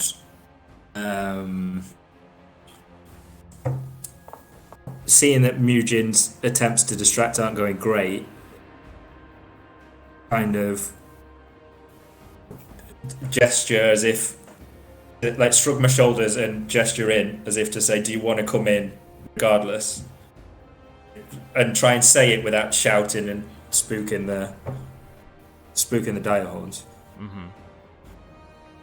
I'm just going to say, do you want help coming in? Mugen be like, no, and just kind of like give like a bear paw, go in, go.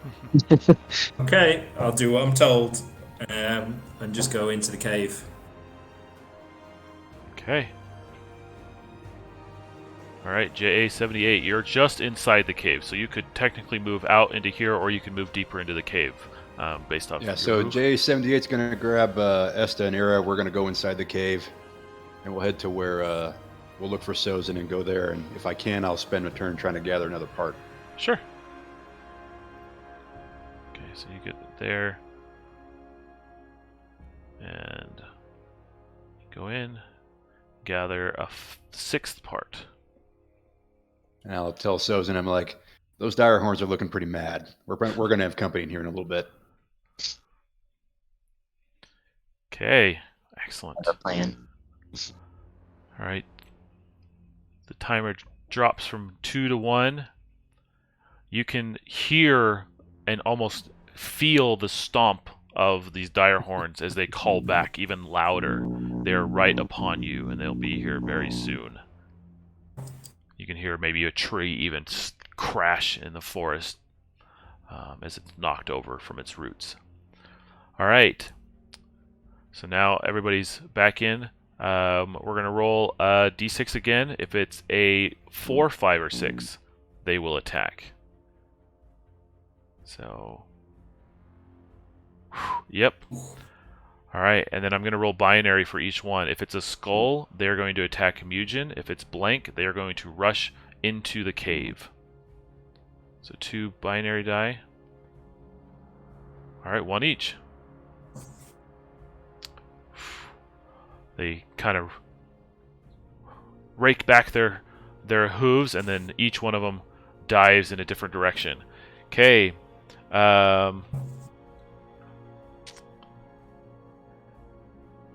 Mugen, I need you to make a dex save. Not gonna happen. Okay. This one comes up to you and just slams. It's faster than you expect, even as a bear. It slams into you with its horns, and it's going to deal ultimate +2. So Jeez. 4 damage as it slams you into the wall. Oof. 6 bear points. Okay. This one, let me grab this guy.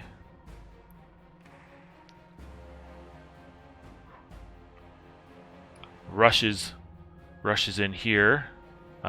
Smiling Elk, you are right inside. I need you to give me a dex save. Okay. These guys, come upon you, slam you into the wall, and take ultimate +2. 7 damage. I'm down. That's me Okay. out. That's you down. Okay. We're gonna roll. We're gonna knock Galahad down by 1. So he has 4 hits that he can take. If he gets to 0, he is crushed and broken beyond repair.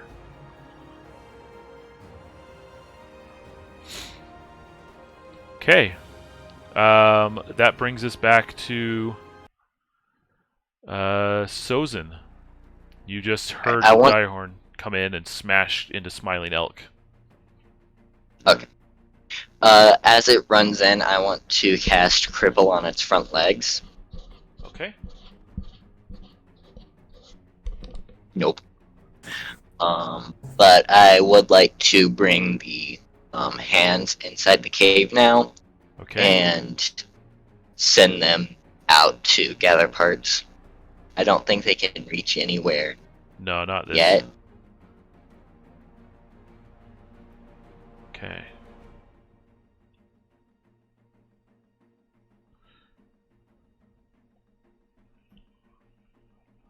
Okay. Do you want to move anywhere? Yeah, I'm gonna start moving over here. Okay. So yeah, you can get down there, but this particular area is it's been stripped clean for parts. All right, Mugen, you are now square in the face of a direhorn calf. Its sharp horns have cut you in your bear shape. Alright, Mugen is gonna go old school WWF style and rake it across the eyes with his paws. Okay.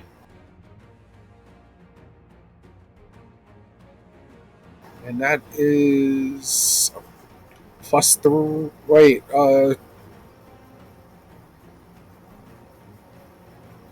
the attack roll would be strength or wisdom? It would be strength. Okay, yeah, so that's +3. You hit. Deal damage. Alright, and then +1. +1. Oh no, I'm sorry, +2 2, because all bonuses are doubled. Yep. Okay. 2, 3, 4, 5, 6, 7, 8. Okay. You've dealt 8 damage to this guy. And I will try to kind of push his head to the side as I roll out and move down around here, I guess, is like near movement, Yeah, that's fine. and that'll be his turn. Okay.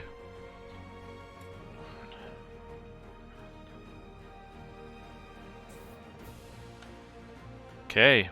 That's going to bring us to Smiling Elk. D20 first. Yep.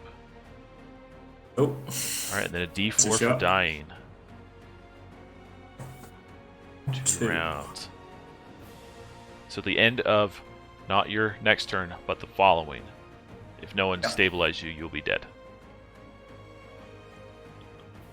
Okay, that brings us to JA78. All right. What I'm going to do is, I say, Esta. I'm like, if this thing kills us, it's going to kill you too, and I'd rather see us survive. So you think you and Ira can distract it a little bit while I go in there and save my friend? Not bound. I'll say, do you think you can get Ira to go? Not without me. I'm like, all right. I'm going to have to trust you to keep still. What I'm going to do is I'm going to rush up here, and I'll try to save my buddy here. So you're going to attack the dire horn, or you're going to try to stabilize? Save my buddy. So Okay. Don't die on me, man. Stabilize. Interwiz. Yep. So they're both the same for me, so I'll use my battle standard on myself and see if I can pull this off. Yes. Okay, Nice. very nice. All right, if I have enough to do it, I will shove one of my soldier's rations down his throat now that he's stabilized. Okay, that's fine. All right, so it's 1d4 for you, buddy. Thank you. You want to roll it, or Yeah, sure, I'll roll it. higher than I would have rolled? All right, so All you're up right. to 3 points. Actually, does he have 4 points because the stabilize gives him 1, or how's that work? No, the stabilize just deletes the dying timer, and then recovery I or gotcha, yes. food. Yeah, so you got 3 points. Yep. Thank you. All right. Okay. Timer drops from 1 to 0, and you hear a loud pair of calls as Mom and Dad show up.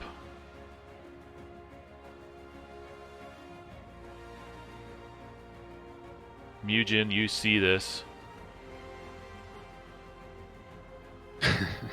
Ha! Can they fit in that cave? Barely. Barely. Okay. So it's, they're going to be coming down, and they're going to like stomp down the hill as they see their kids under attack and an interloper in their territory. They're not going to attack this round. They're just going to roar at you. And give me a Constitution check, Mugen. Whew! Nice. You Nice. resist. This guy comes back to his mom as they start moving, closer to the cave. Telling on me, you little brat. You attacked me. All right. Okay, so they are there, and you all know that they are just outside, and they will be coming in next turn if they don't deal with Mugen first. Okay, that is going to bring us to Sozin. And these Alright, hands. so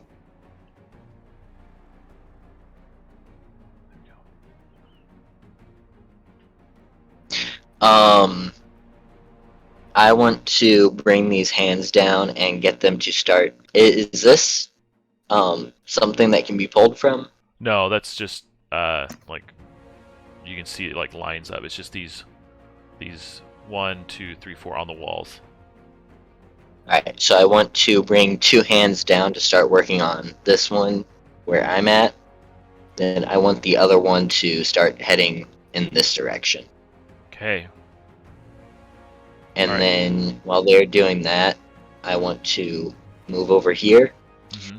and try to cripple the dire horn again. Okay, it will be easy, and just so you know, for the hands, they can gather the parts, but I'm not going to count them up in your tally until they reach another player. Okay, yeah, that makes sense. 16. All right, all of a sudden, for one round, their legs, he topples over.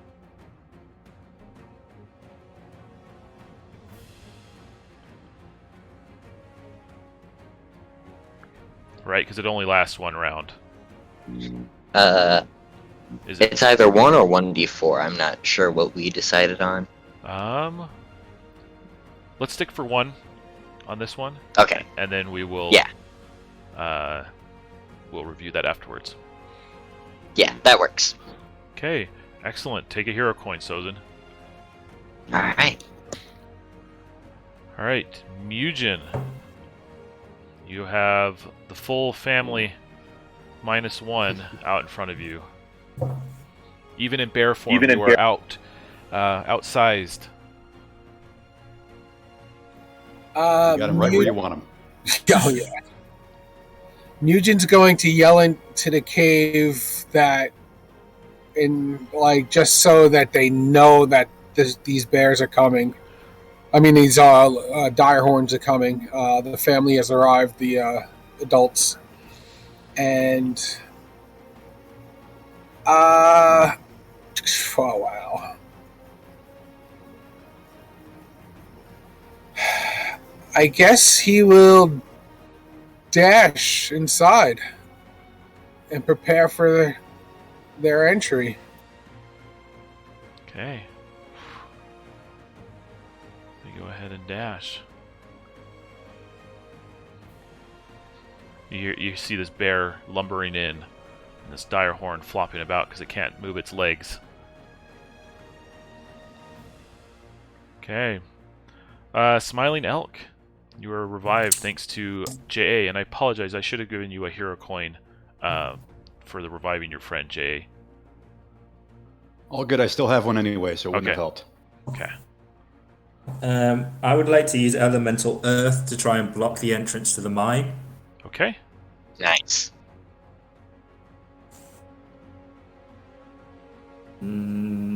It is... Battle standard. Oh, because it should be easy for me. Mm-hmm. Then you said the next one was a straight roll. Because I just kept failing every attempt after that. So with the battle standard, is it back to easy? Yes.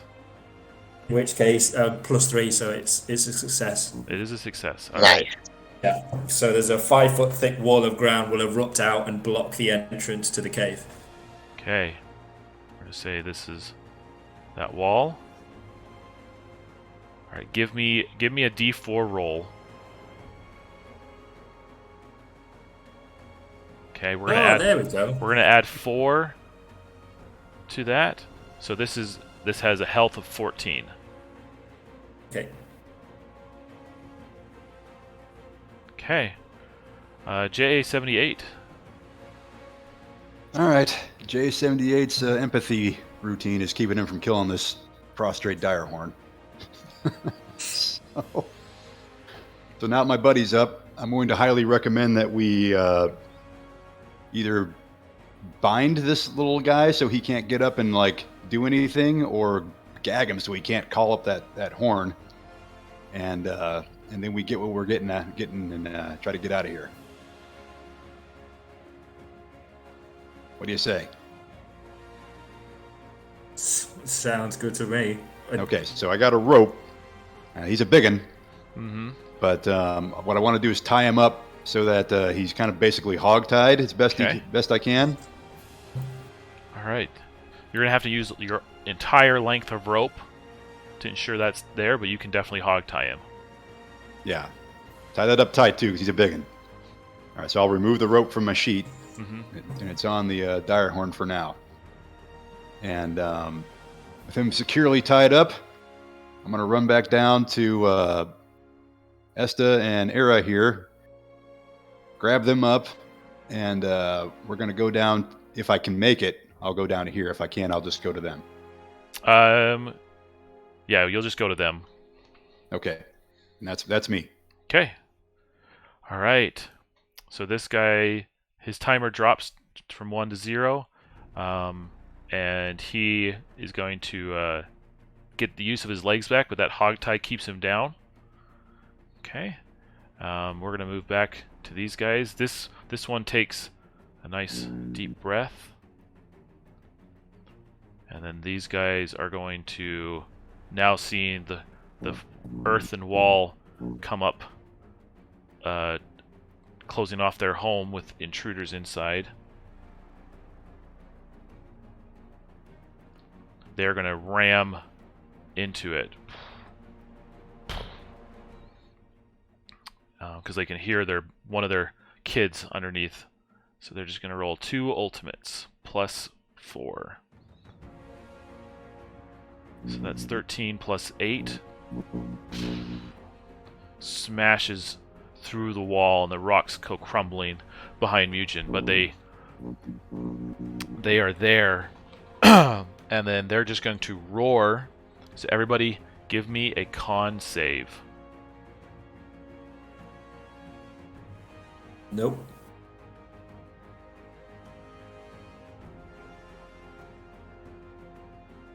Okay. At the sight of their hog-tied young, they bellow out this echoing howl as the young one kind of bleats out a cry for help. Everybody who failed from the roar, you can either choose. You can do one or the other. Either take an action but no move, or take a move but no action. It's your choice. All right. Okay, that's going to bring us to Sozin. Alright, so...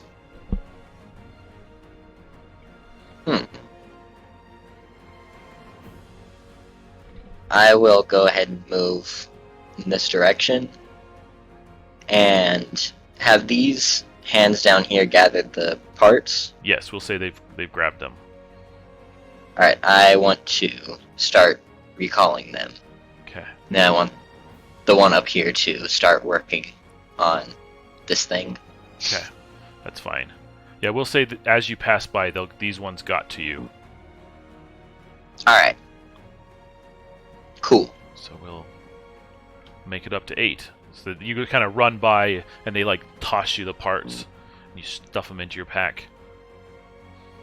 Nice. Okay.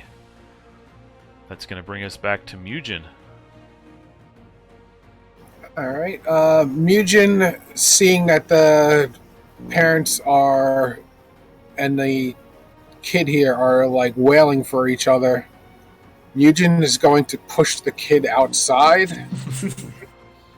And was it rope that you bound his feet with? Yeah, it's rope. Yep. Can I just paw it open? Like, just cut it open? Yeah, if you want. It doesn't take an action. Okay. Yeah, I mean, yeah, and I will continue to push him outside. Okay. Once his leg the rope is cut, that's gone. He gets free and rushes out to his parents.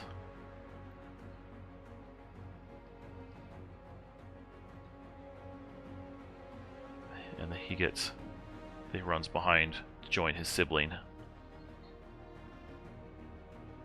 Okay. Well done.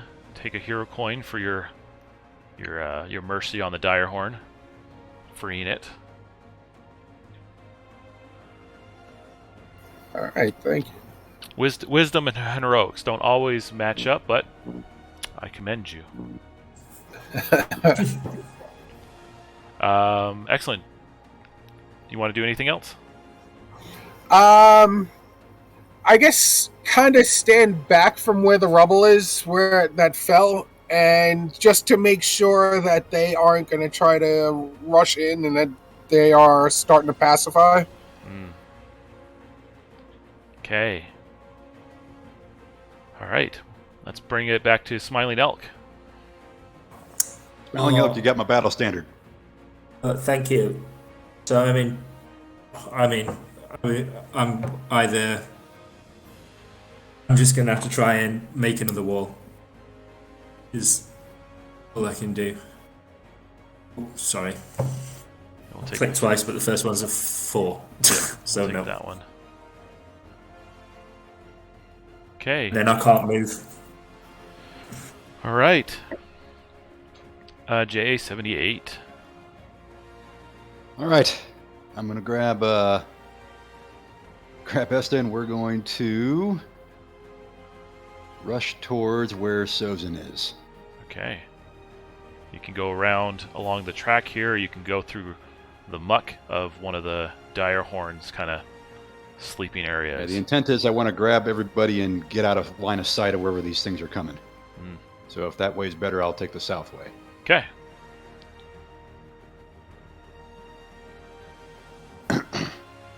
Very nice. Any actions? That'd be a far move, right? Yeah, that would be a far move. You're correct. Yeah. So we'll give you a little bit further just for that. Okay. So because the dire horn was released, I am not going to tick the target up to 15. But I am going to, the mom and dad are going to come on in. At least with the size of them, only one can come in at a time. So we're just going to say dad comes in first.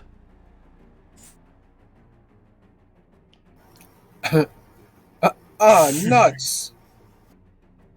Okay, he gets 2 actions. So he's going to try to trample. So he's going to move through you guys and try to trample you with his hooves. Give me a hard dex save. Mugen, you get just a normal one. Oh.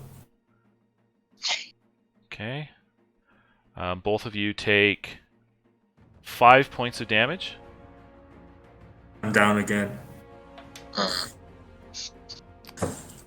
Okay, and then he's going to see Sozin off in the distance, and he's going to charge and move all the way past you and stop at the wall here. But give me a dex save as you... Alright. Nope. Okay, you take 14 points of damage. Okay.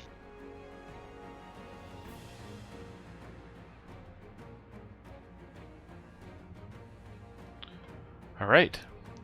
And that's it for them. So... Sozin. I'm down, so... Nope. 3 rounds.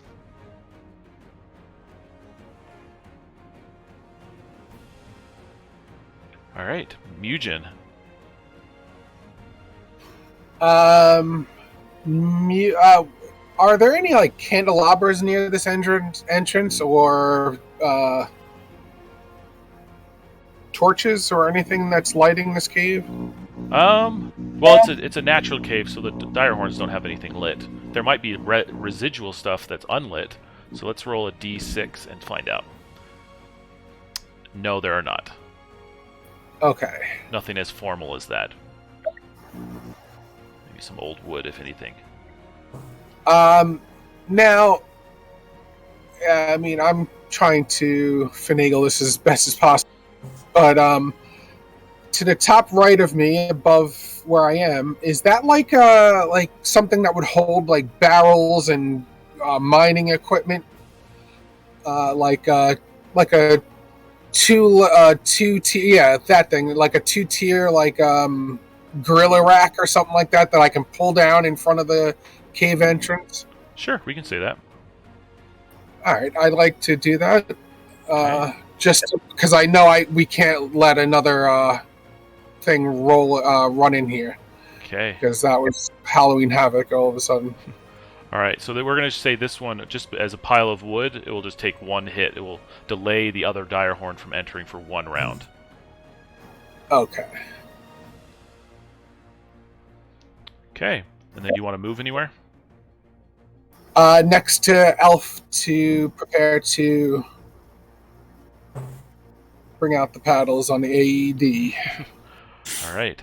Okay, Smiling Elk, give me a D20 and then a D4. Ooh. Ooh, one round. Galahad has taken a second hit. Can I give him my hero coin? If you want to let him actually- reroll the D20. No, never mind, because... Never mind, because Okay. I'm right here. Okay. Can I give him my hero coin to add a D12 to his dying timer? I don't think dying timers can go beyond 4. So I don't know if we've done hero coins for dying timers. Okay. What about re-rolling it? Well, I'm right here, so...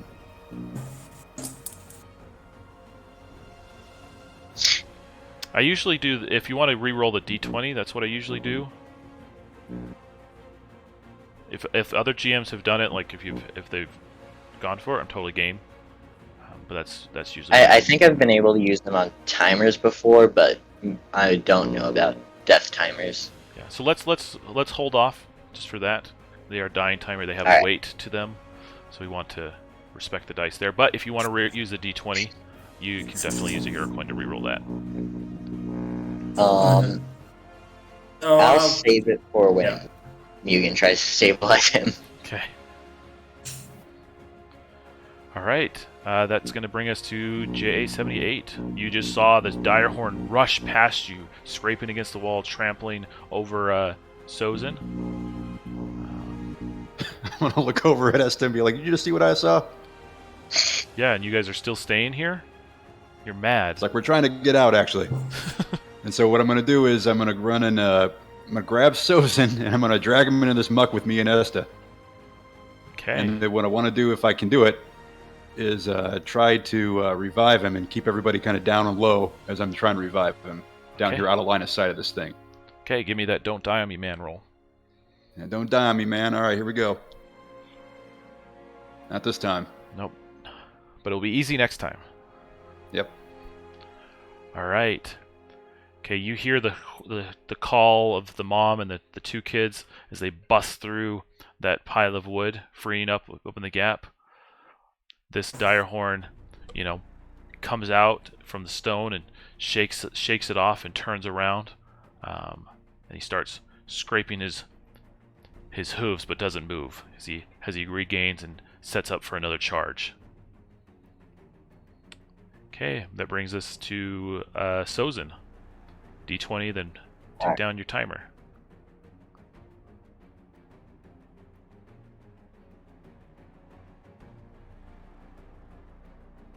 All right, that brings us to Mugen.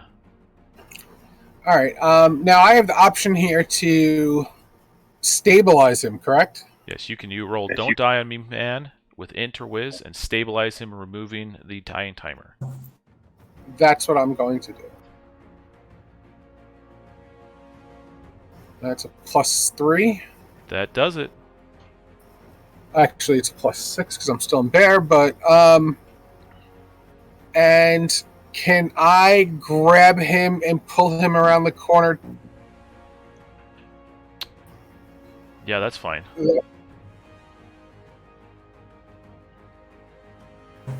And that will be my turn. Okay. All right, Smiling Elk, you're down. So give me a recovery roll or eat some food if you have it. I don't, so I'll go for the recovery roll. Nope. Okay, it'll be easy next turn though. Yeah. I will give him my hero coin now. Oh, I'll add the D12 then. Yeah.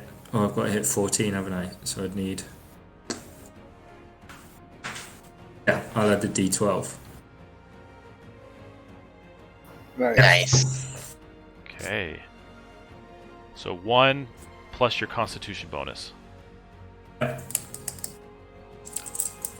All right. That brings us back to JA78. All right, so I'm keeping Esta and Era down there. I'm saying silence, and then I'm going to try to keep reviving my man here. So it should be easy this time, right? Correct. All right. Not enough. Not enough. Unfortunate. But it'll stay easy. You can add my hero coin to that. Okay, so 12? Yep. Just enough. Just enough. Okay. You are And stabilized. if I can, I'm gonna Thank you. shove a soldier's ration down your throat, so you add 1d4 to your hit points. Okay. Oh, nice. Thank So you. you get 2 hit points. His dice are putting us through the ringer today. And that's what J78's doing. Okay. All right. These guys are gonna move in. You guys are as he starts rushing up, you're just behind the corner. He doesn't have time to see you, so he's gonna rush up and try to turn into Mugen and Smiling Elk. Both of you give me a Dex save. Nice. Oh. Oh. Do you have a hero coin? Oh, Okay. I do. I'll give him my hero coin. yeah, I'll reroll. Oh, Damn. Okay, Smiling Elk, you take 9 plus 4, so you take 13 points of damage, and Galahad is on his final hit. someone just take Galahad off me because I don't think I'm going to survive this. Okay, as well as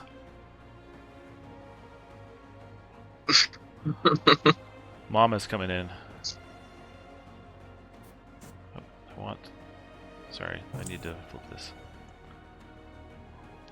So she's now in as well. Okay, that's going to bring us back to Sozin. Alright, so is the place where the dire horns are coming in, is that the only exit, or are one of these paths? Could we leave through one of those? It goes to places unknown how far back they are. I'm personally, I have prepped for that to be the only exit. Okay.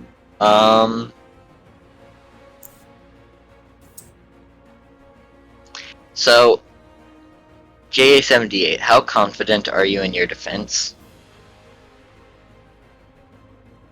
I'm a baller, man. If you need me to defend you, I can do that. Alright, so, I'd like However- to apologize beforehand, but I'm going to try and translocate with this big corner.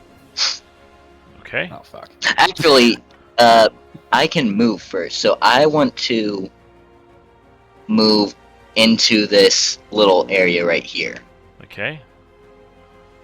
and then translocate, and see if I can get him stuck there. All right. Oh my god. Okay, let's see it. It's like being stuck in an air conditioned bus. That's an 11. It's not enough. So close. Battle standard, Oh, you got it. Nice. Huzzah! Okay. He's now stuck between the stones. It's going to take him 4 rounds to get free. Take a hero coin, Sozin. Nice, thank you. All right, and then you would move here. Okay. That brings us to Mugen. Alright,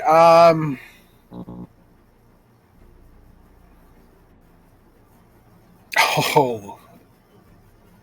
Mugen sees Sozin appear here, and in the back of his mind, he's like, thankfully he switched with him so he doesn't end up causing me to puke right now. Mm-hmm. And moves out to here, and he starts clapping his hands to get the other one's attention. Or clapping his paws. then he uses the rest of his movement to go down here and tries to stand in front of the rest of the technical equipment. And he's trying to get the elk, the horn, to charge at him. And he's hopefully going to make the deck save to move out of the way. Okay. All right, we're going to say this one is going to attack you next round for sure. All right. Okay. All right, Smiling Elk. Oh.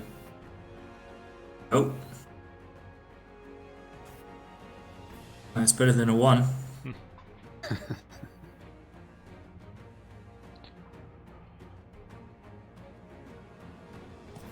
Okay. That's going to bring us back to JA 78. All right, which way is this big dire horn facing? Is he facing north or south? This one here? Yeah. He is facing downward because he's kind of stuck between the two. Shit. So, like, he's stuck here facing Yeah. this direction. Shit. Okay. Oh, okay, so what Jay really wants to do is dash across here, but I don't want to get that thing's attention. It is stuck. He can't move after you. He can in a couple turns, though. In a couple turns, yeah. Okay, so what Jay's going to do is he's going to tell Esther what he's going to do. I'm going to dash across this thing with you, and we're going to go to this. We're going to head around a corner. You ready? Sure. You guys are mad. And so we're going to run over here. And if we can, if I have enough turn, I will search this thing and grab some parts. Okay, you'll grab one more part.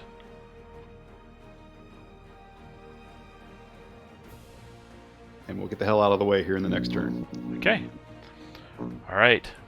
So this guy's stuck. He's going to take his timer down by 1 as he tries to break free.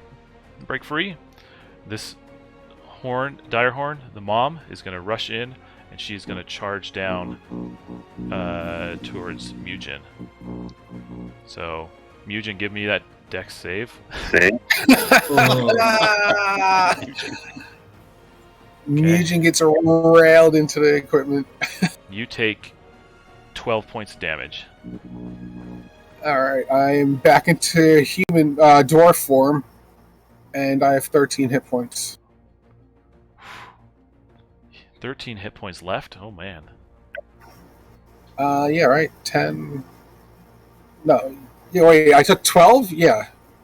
Do you have No, I'm sorry, 9. Okay. Sorry. Okay. All right.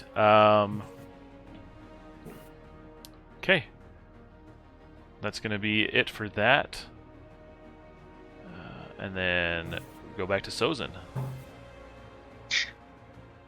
Alright, so I want to. Does this hand. Is it able to gather 2 parts at once or just 1? Just 1.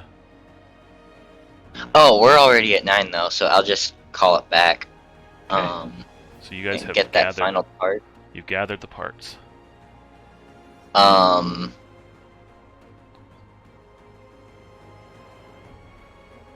Then I will stabilize Elk. Okay. Give me that interwiz. Nice. Nice.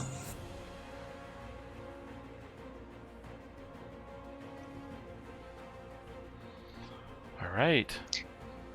Then I want to start moving back here It's a good move. into another corner where they can't fit. Okay. All right, Mugen.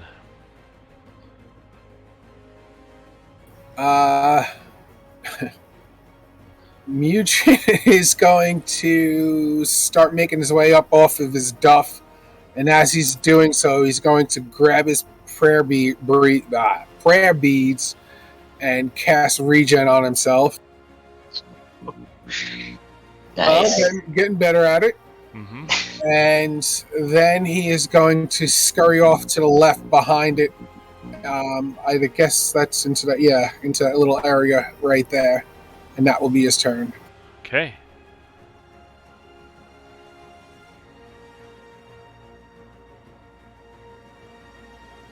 All right, that's going to bring us to Smiling Elk. So this is a recovery roll. Yep. Oh. Oh. You can have my hero coin. Thank you. I don't think it's going to do anything given the way I've been rolling, but I'll try. Oh. Darn. See, this is that time when you need that the battle dice, man. Yeah. Okay. All right. JA78. All right. So JA78 is going to grab Esta and Ira here, and what we're going to do is we're going to loop. Now I can't tell. Is this like open space Yes, right here? it is open space. Okay, so I can basically run north to this railroad track, right? Yep. Okay, so we're going to run up there, making sure we're out of everybody's all these bad guys' lines of sight. Mm-hmm. Kind of dashed around there, staying out of his sight. And what we're going to try to do is eventually make my way this way, and then out of this stinking cave. Okay, sounds good. All right, this guy's breaking through. You can see that the rocks are tumbling down. All right, this one is going to turn around, and as it does, it's gonna roll. Skull is it's gonna go for Smiling Elk, and blank goes for Mugen. Goes for Mugen. Okay, it's just gonna try to trample you. Give me a dex save.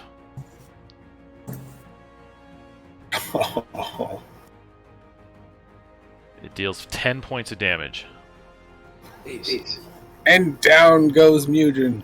Okay, and then as it does, it's gonna roar. Everybody give me a con save. Does that include me? Yes.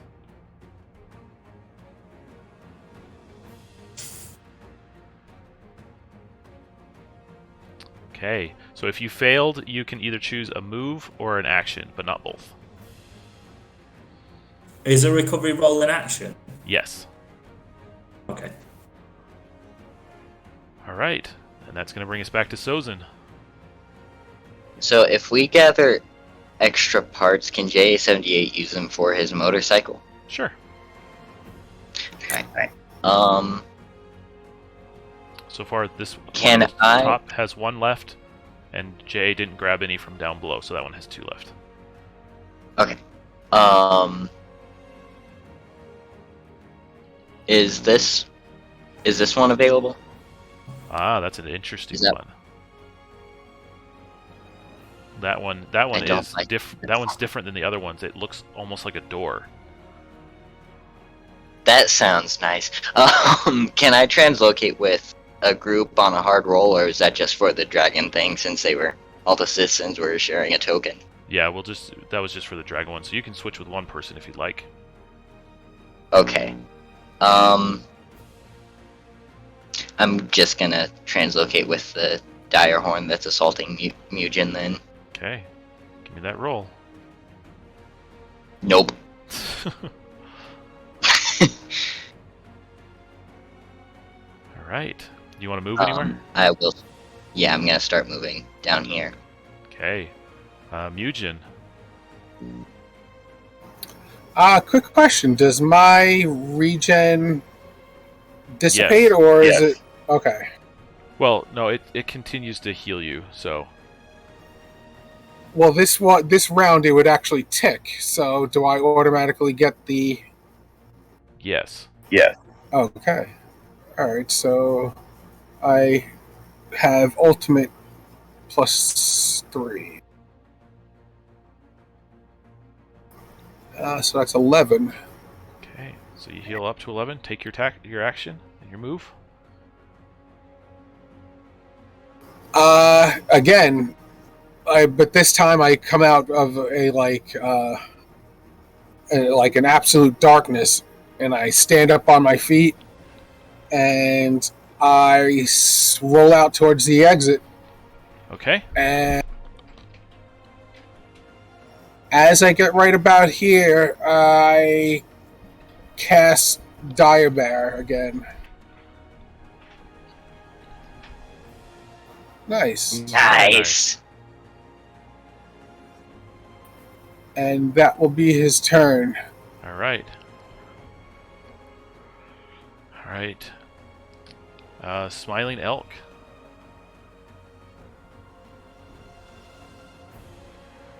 There it is. So it's 1 plus your Constitution bonus.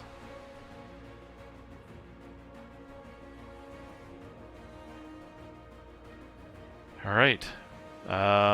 Sorry, I muted myself. I can't move because of the on roll. Yep. All right, and that's going to bring us back to JA78. All right, so JA78 had every intention of leaving, but now he sees Sozin going the opposite direction. And he's going to look around, and he looks behind him and sees that device or whatever is behind him right there.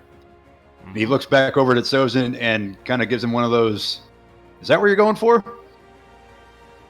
Sozin's going to nod, but he's also going to look towards the big horn or dire horn down here. All right, so JA78 then is going to move with Era and Esta over to this thing. He's going to check it out real quick. Okay, so this you is see... around a... What was that? Is it around a gully or a corner? Yeah, it is a little bit. Yeah. Okay, so you see that this is a metallic door, and there's actually a small screen with like red type on it, just kind of like a little red bar blinking. Do I, at a glance, can I recognize either the technology or the mechanism or what that is? Yes, it is a. It is from the ship. Is it a? Okay, is it a door hatch for like Yep. Going inside the ship? A little bit. So you can give me an int or whiz check to unlock it. Otherwise, everyone else would need to do a heart worth of effort to unlock it. All right, so I'll put my battle standard on me, and we'll see what we do here. Fuck. It's yeah. So it registers you as like, you know, a foreign body, and just like denied. You just see it cross in this strange text that you recognize, like denied, denied, denied. All right. Is it a door? Yes. Is it made of metal? Yes. Okay. My ion sword's going through it next turn unless I got an action now. No, we'll say that your scan was an action. Okay. Since you rolled, but yeah, you'll just need a heart worth of effort to get through it. Yep. Okay. All right, that's going to bring us back to this guy. He's almost free. And then this guy is going to turn. Start stomping out this way. Okay, so from its perspective, it can see Mugen, Smiling Elk, or Sozin. Okay. It's going to be a 1, 2, 3, 4 on Mugen. It's going to be a 5 on Smiling Elk and a 6. Are you still wearing your ebony hood? Yeah. Alright, so then it can't target you. So it's going to be a 5, 6 on Smiling Elk and a 1, 2, 3, 4 on Mugen. Any chance it might target this hand here? No, not really. I don't think it really recognizes it as a thing.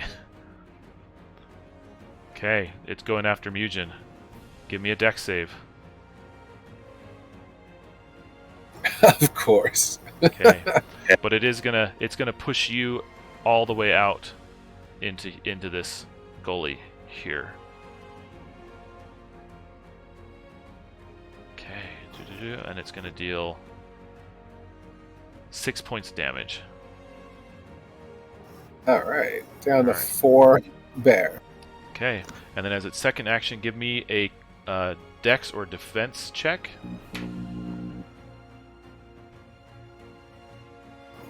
I'll take the defense. This is you like kind of like putting your arms up as it tries to trample you. Okay, my defense to 16. Yep, so plus 6 to this. Wait, hold on. So I get double. Double effort. Yeah. Oh, okay, double effort. Okay. Is the Well, it says double bonuses. so that that would apply to con too, which would boost his defense. Yeah, so double your con bonus then. Okay, so that would be 19. Okay, so plus 9. Try to beat a 14. Oh, sorry, 18. All right. So don't roll a 6 or higher. Oh, on the D20? Yeah, on a d20. Oh, wow. Okay, you resist. As it tries to trample you, you're able to kind of push it around and not take damage. Okay. All right, that's going to bring us to Smiling Elk. If I far move, do I get to JA? Yeah, we can say that. Then I think that's what I'm going to have to do. Was that Defense Roll Mugen's turn or the Direhorn's turn? Oh yeah, that's right. That was the Direhorn. Oh, yeah. It was my turn. Thanks, Sozin. Keeping me on it. All right, Sozin. That does bring us to you. Alright, so Sozin is going to have a momentary lapse in judgment. But he is going to overcome it and keep moving towards the door. Okay. Was that a near move or a far move? We'll say it's near, due to the time. Alright. So I want to cast Gaze of the Beyonder on the door. Okay. It allows me to see if it's magical, but Okay. it won't tell me anything else. Okay. 22. It is not magical. Okay. All right, that brings us to Mugen, who's outside. Mugen is, after deflecting the trample, he is just going to, as the the hooves are starting to settle, he's just going to bear crawl underneath all four legs and right back into the cave. Okay. And that is plus 6 too, so All right. 13. Very nice.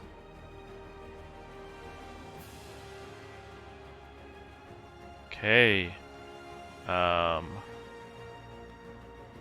going to bring us to Smiling Elk.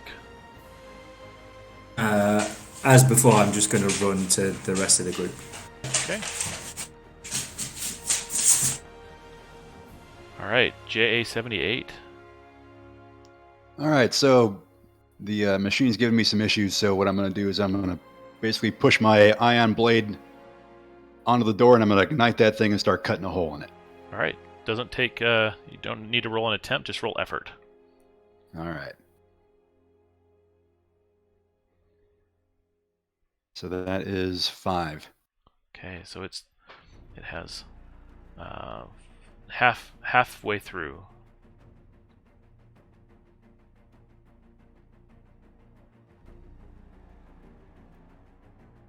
Okay. All right, I'm going to roll. This is the session end timer. So we're going to end the session in 2 rounds. Okay. All right. This guy is going to turn back around as he realizes you're getting away, and he's going to charge in. Give me a dex save, Mugen. Hey!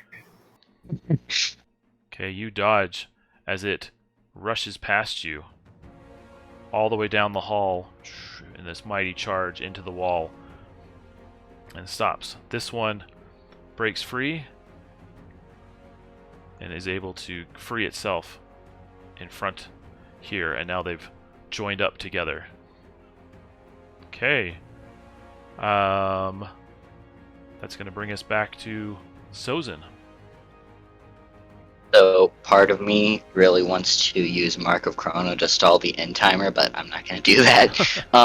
So this, they can't both fit through this area at the same time, can they? Correct. All right. So I want to cripple the first one, Okay. and try and use it to block off the path for the other one. Okay. Whew. Nice. We'll say that it lasts for 2 rounds with that.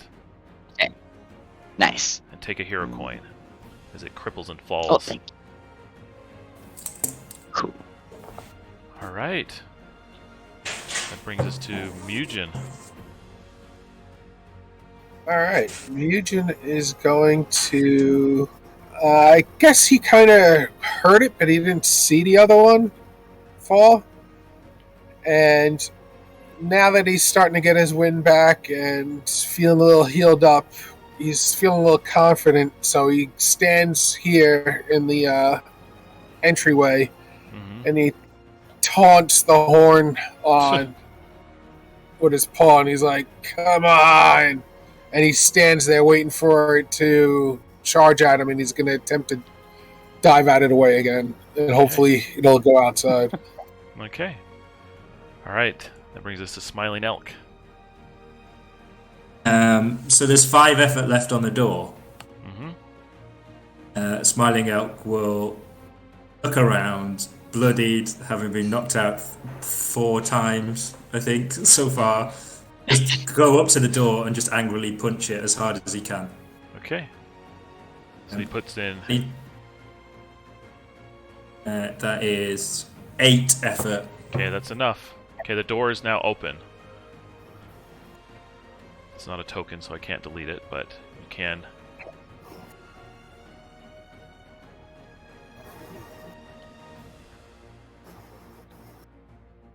And if I've got movement left, I will go in because it looks too narrow to have something come and knock me out again. That's true. Alright, JA78, as you're cutting through, Smiling Elk punches the rest of the door based, from your weakened... We've weakened the cut, and it breaks right where you've cut it, and then you can also walk in. All right, so I'm going to grab Esta and Era here. We're going to jump in. We're going to look straight ahead first. Is there anything beyond what I'm seeing on the screen? No, but there is... you can give me a D100 roll if you want to open that chest. Yeah, sure. How do I do that? Double-click the 10? Yep, double-click the 10. Let's see what I do. 46. Where did you go? So 46. Get that for you. It's just loading up.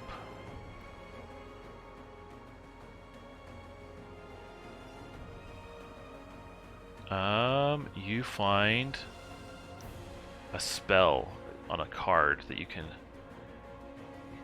use if you'd like. Dropping it into the chat. It is Mind What Link. chat? Gain a target's thoughts, contents, or roll ultimate when convincing. I'm going to toss that over to Sozin. Will that trigger Spell Scholar? You didn't... well... Spell Scholar is always gain. Or is it when you find a spell? I think the wording is, like, when you find a written spell. Okay. So, we're going to say JA found it, so it doesn't activate yours. Okay. Alright. Okay. But Excellent. I'm definitely flicking it at Sozin. Sozin, you get it. Nice, thank you. Okay, so he's there. And then I'm going to go... And then if I have any more movement, me and Era and Esther are going to head south. Okay. So you enter into this much more technological room. You see that things are humming and glowing in this green artificial light, and you even see Feel much more at home. You see this kind of glowing kind of orb that you recognize as a data core. It is the almost the heart of the ship. From where it is, just kind of gently humming at it, but you do see that it is slightly damaged. So you can take that and claim a damaged data core. Yeah, I'll do that. Damaged data core. Okay. All right. That's going to bring us down to our last round. Let's see how this does. The taunting works. This direhorn comes out and charges. Give me that dex save. Nice. Came through at the end. All right. Out the door it goes. I quadrupled my mastery today. I think I'm 2 away now. Nice. Okay, and this guy has 1 left on the round. He'll be back up at the end of the game. He'll be uncrippled. Okay. That's going to bring us back to Sozin for the final turn. Is there anything else in this room? You could maybe get 1 more sci-fi roll, but that's about it. Alright, what happens if the session ends and we're still in this cave? We're just gonna move through the time to get you guys out of the cave, back on the road, and back towards the keep. Okay, then, yeah, I'll duck into this room and poke around, see what's up. Okay, give me a D100 roll. 4. 4. Alright, you find in the corner a fusion cell, mecha only. I'm gonna toss that over to JA78. Sweet. Alright. Mugen, you just dodged a direhorn charging past. Nice. Yeah. There's no machinery to gather anything. Everything's far from me. I guess I'll just keep an eye on it and just look around his area, see if there's anything about. Okay. Why don't you give me a D100 roll?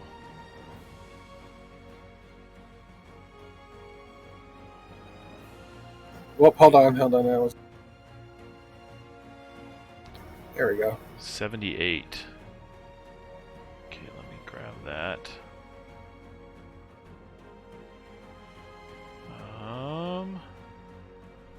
My stuff would load faster. My computer's being slow today, but that's okay.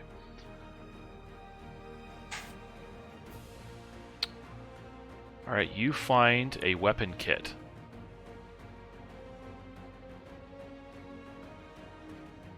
Alright. It's plus, you attach it to 1 weapon, and it gives you +2 on your weapon. Can he attach that to his hands?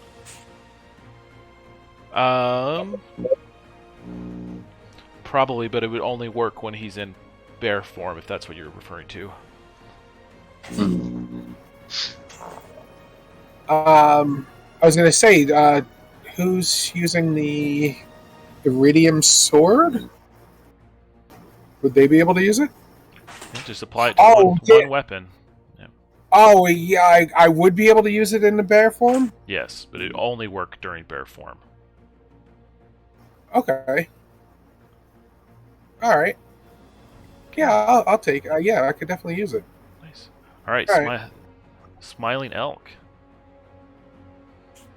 When you said there was one more thing to find, was that... Is there anything left in the chest? One more sci-fi thing to find, and Sozin grabbed it. But if you want to roll a D100, you can find something like Mugen did that's not sci-fi. Oh, okay. 5. 5? Okay, let me look. Alright, we're going to give you... It's a little bar wrapped up in this foiled outer wrapping with the brand Speedy written on it. You find a Speedy snack. Gain a bonus move after your next move. After you eat it.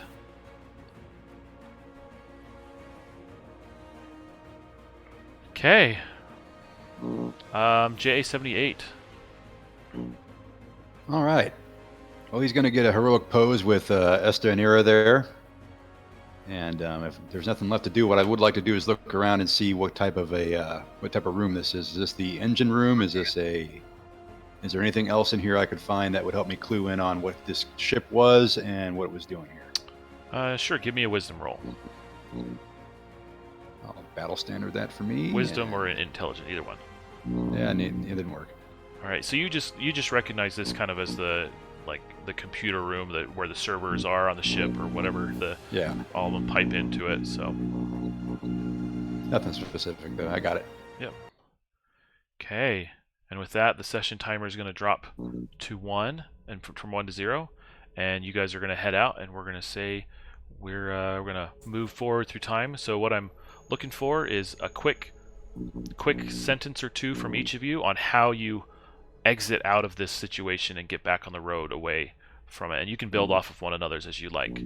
So Sozin, let's kick it off. How does this kind of wrap up as you get back to the road and on your way home? So Sozin at this point isn't really paying attention. He's busy writing down everything from the card into his spell book, not looking where he's going. And strangely, nothing targets him because he's always with other people. So everything just happens to miss him. Mm-hmm. He's wandering out of the cave. Nice. Yeah. Okay, excellent. Mugen, how can you add on to that? Mugen is just going to head out towards the horses and everything. He's going to try to avoid the horns that are out there. And he too he's going to revert back to dwarf form, but at the same time is not really paying attention for the beating that he took all day. Okay. And then Smiling Elk and Galahad. Smiling Elk will probably quite beaten up, bleeding from most orifices, I imagine, will be walking around, but whenever there's a quiet moment, just banging his green staff against the wall to see what is wrong and why it wasn't working all day. So he's just angrily just trying to smack the magic out of his magic staff as he's walking around. All right, thanks. And JA78. All right, so JA78 will play a desperate game of cat and mouse with these dire horns to kind of work his way through the cave and out. Once we get back on the road, we'll get about halfway back to the keep, and then I'm going to let Esta and Era go. Okay. Definitely within their territory still. Just using them to kind of get across the where we got to go. Okay. Wish them well, and thanks for the passage through their country. Perhaps we'll meet again under better circumstances. Yes, they and I say good luck with your attack on Thrusham. Yeah, they will not forget you for good or for ill. You don't know. So, all right. Okay, well done, you guys. You made it with the parts, and now you can get back to the keep and start repairing Galahad.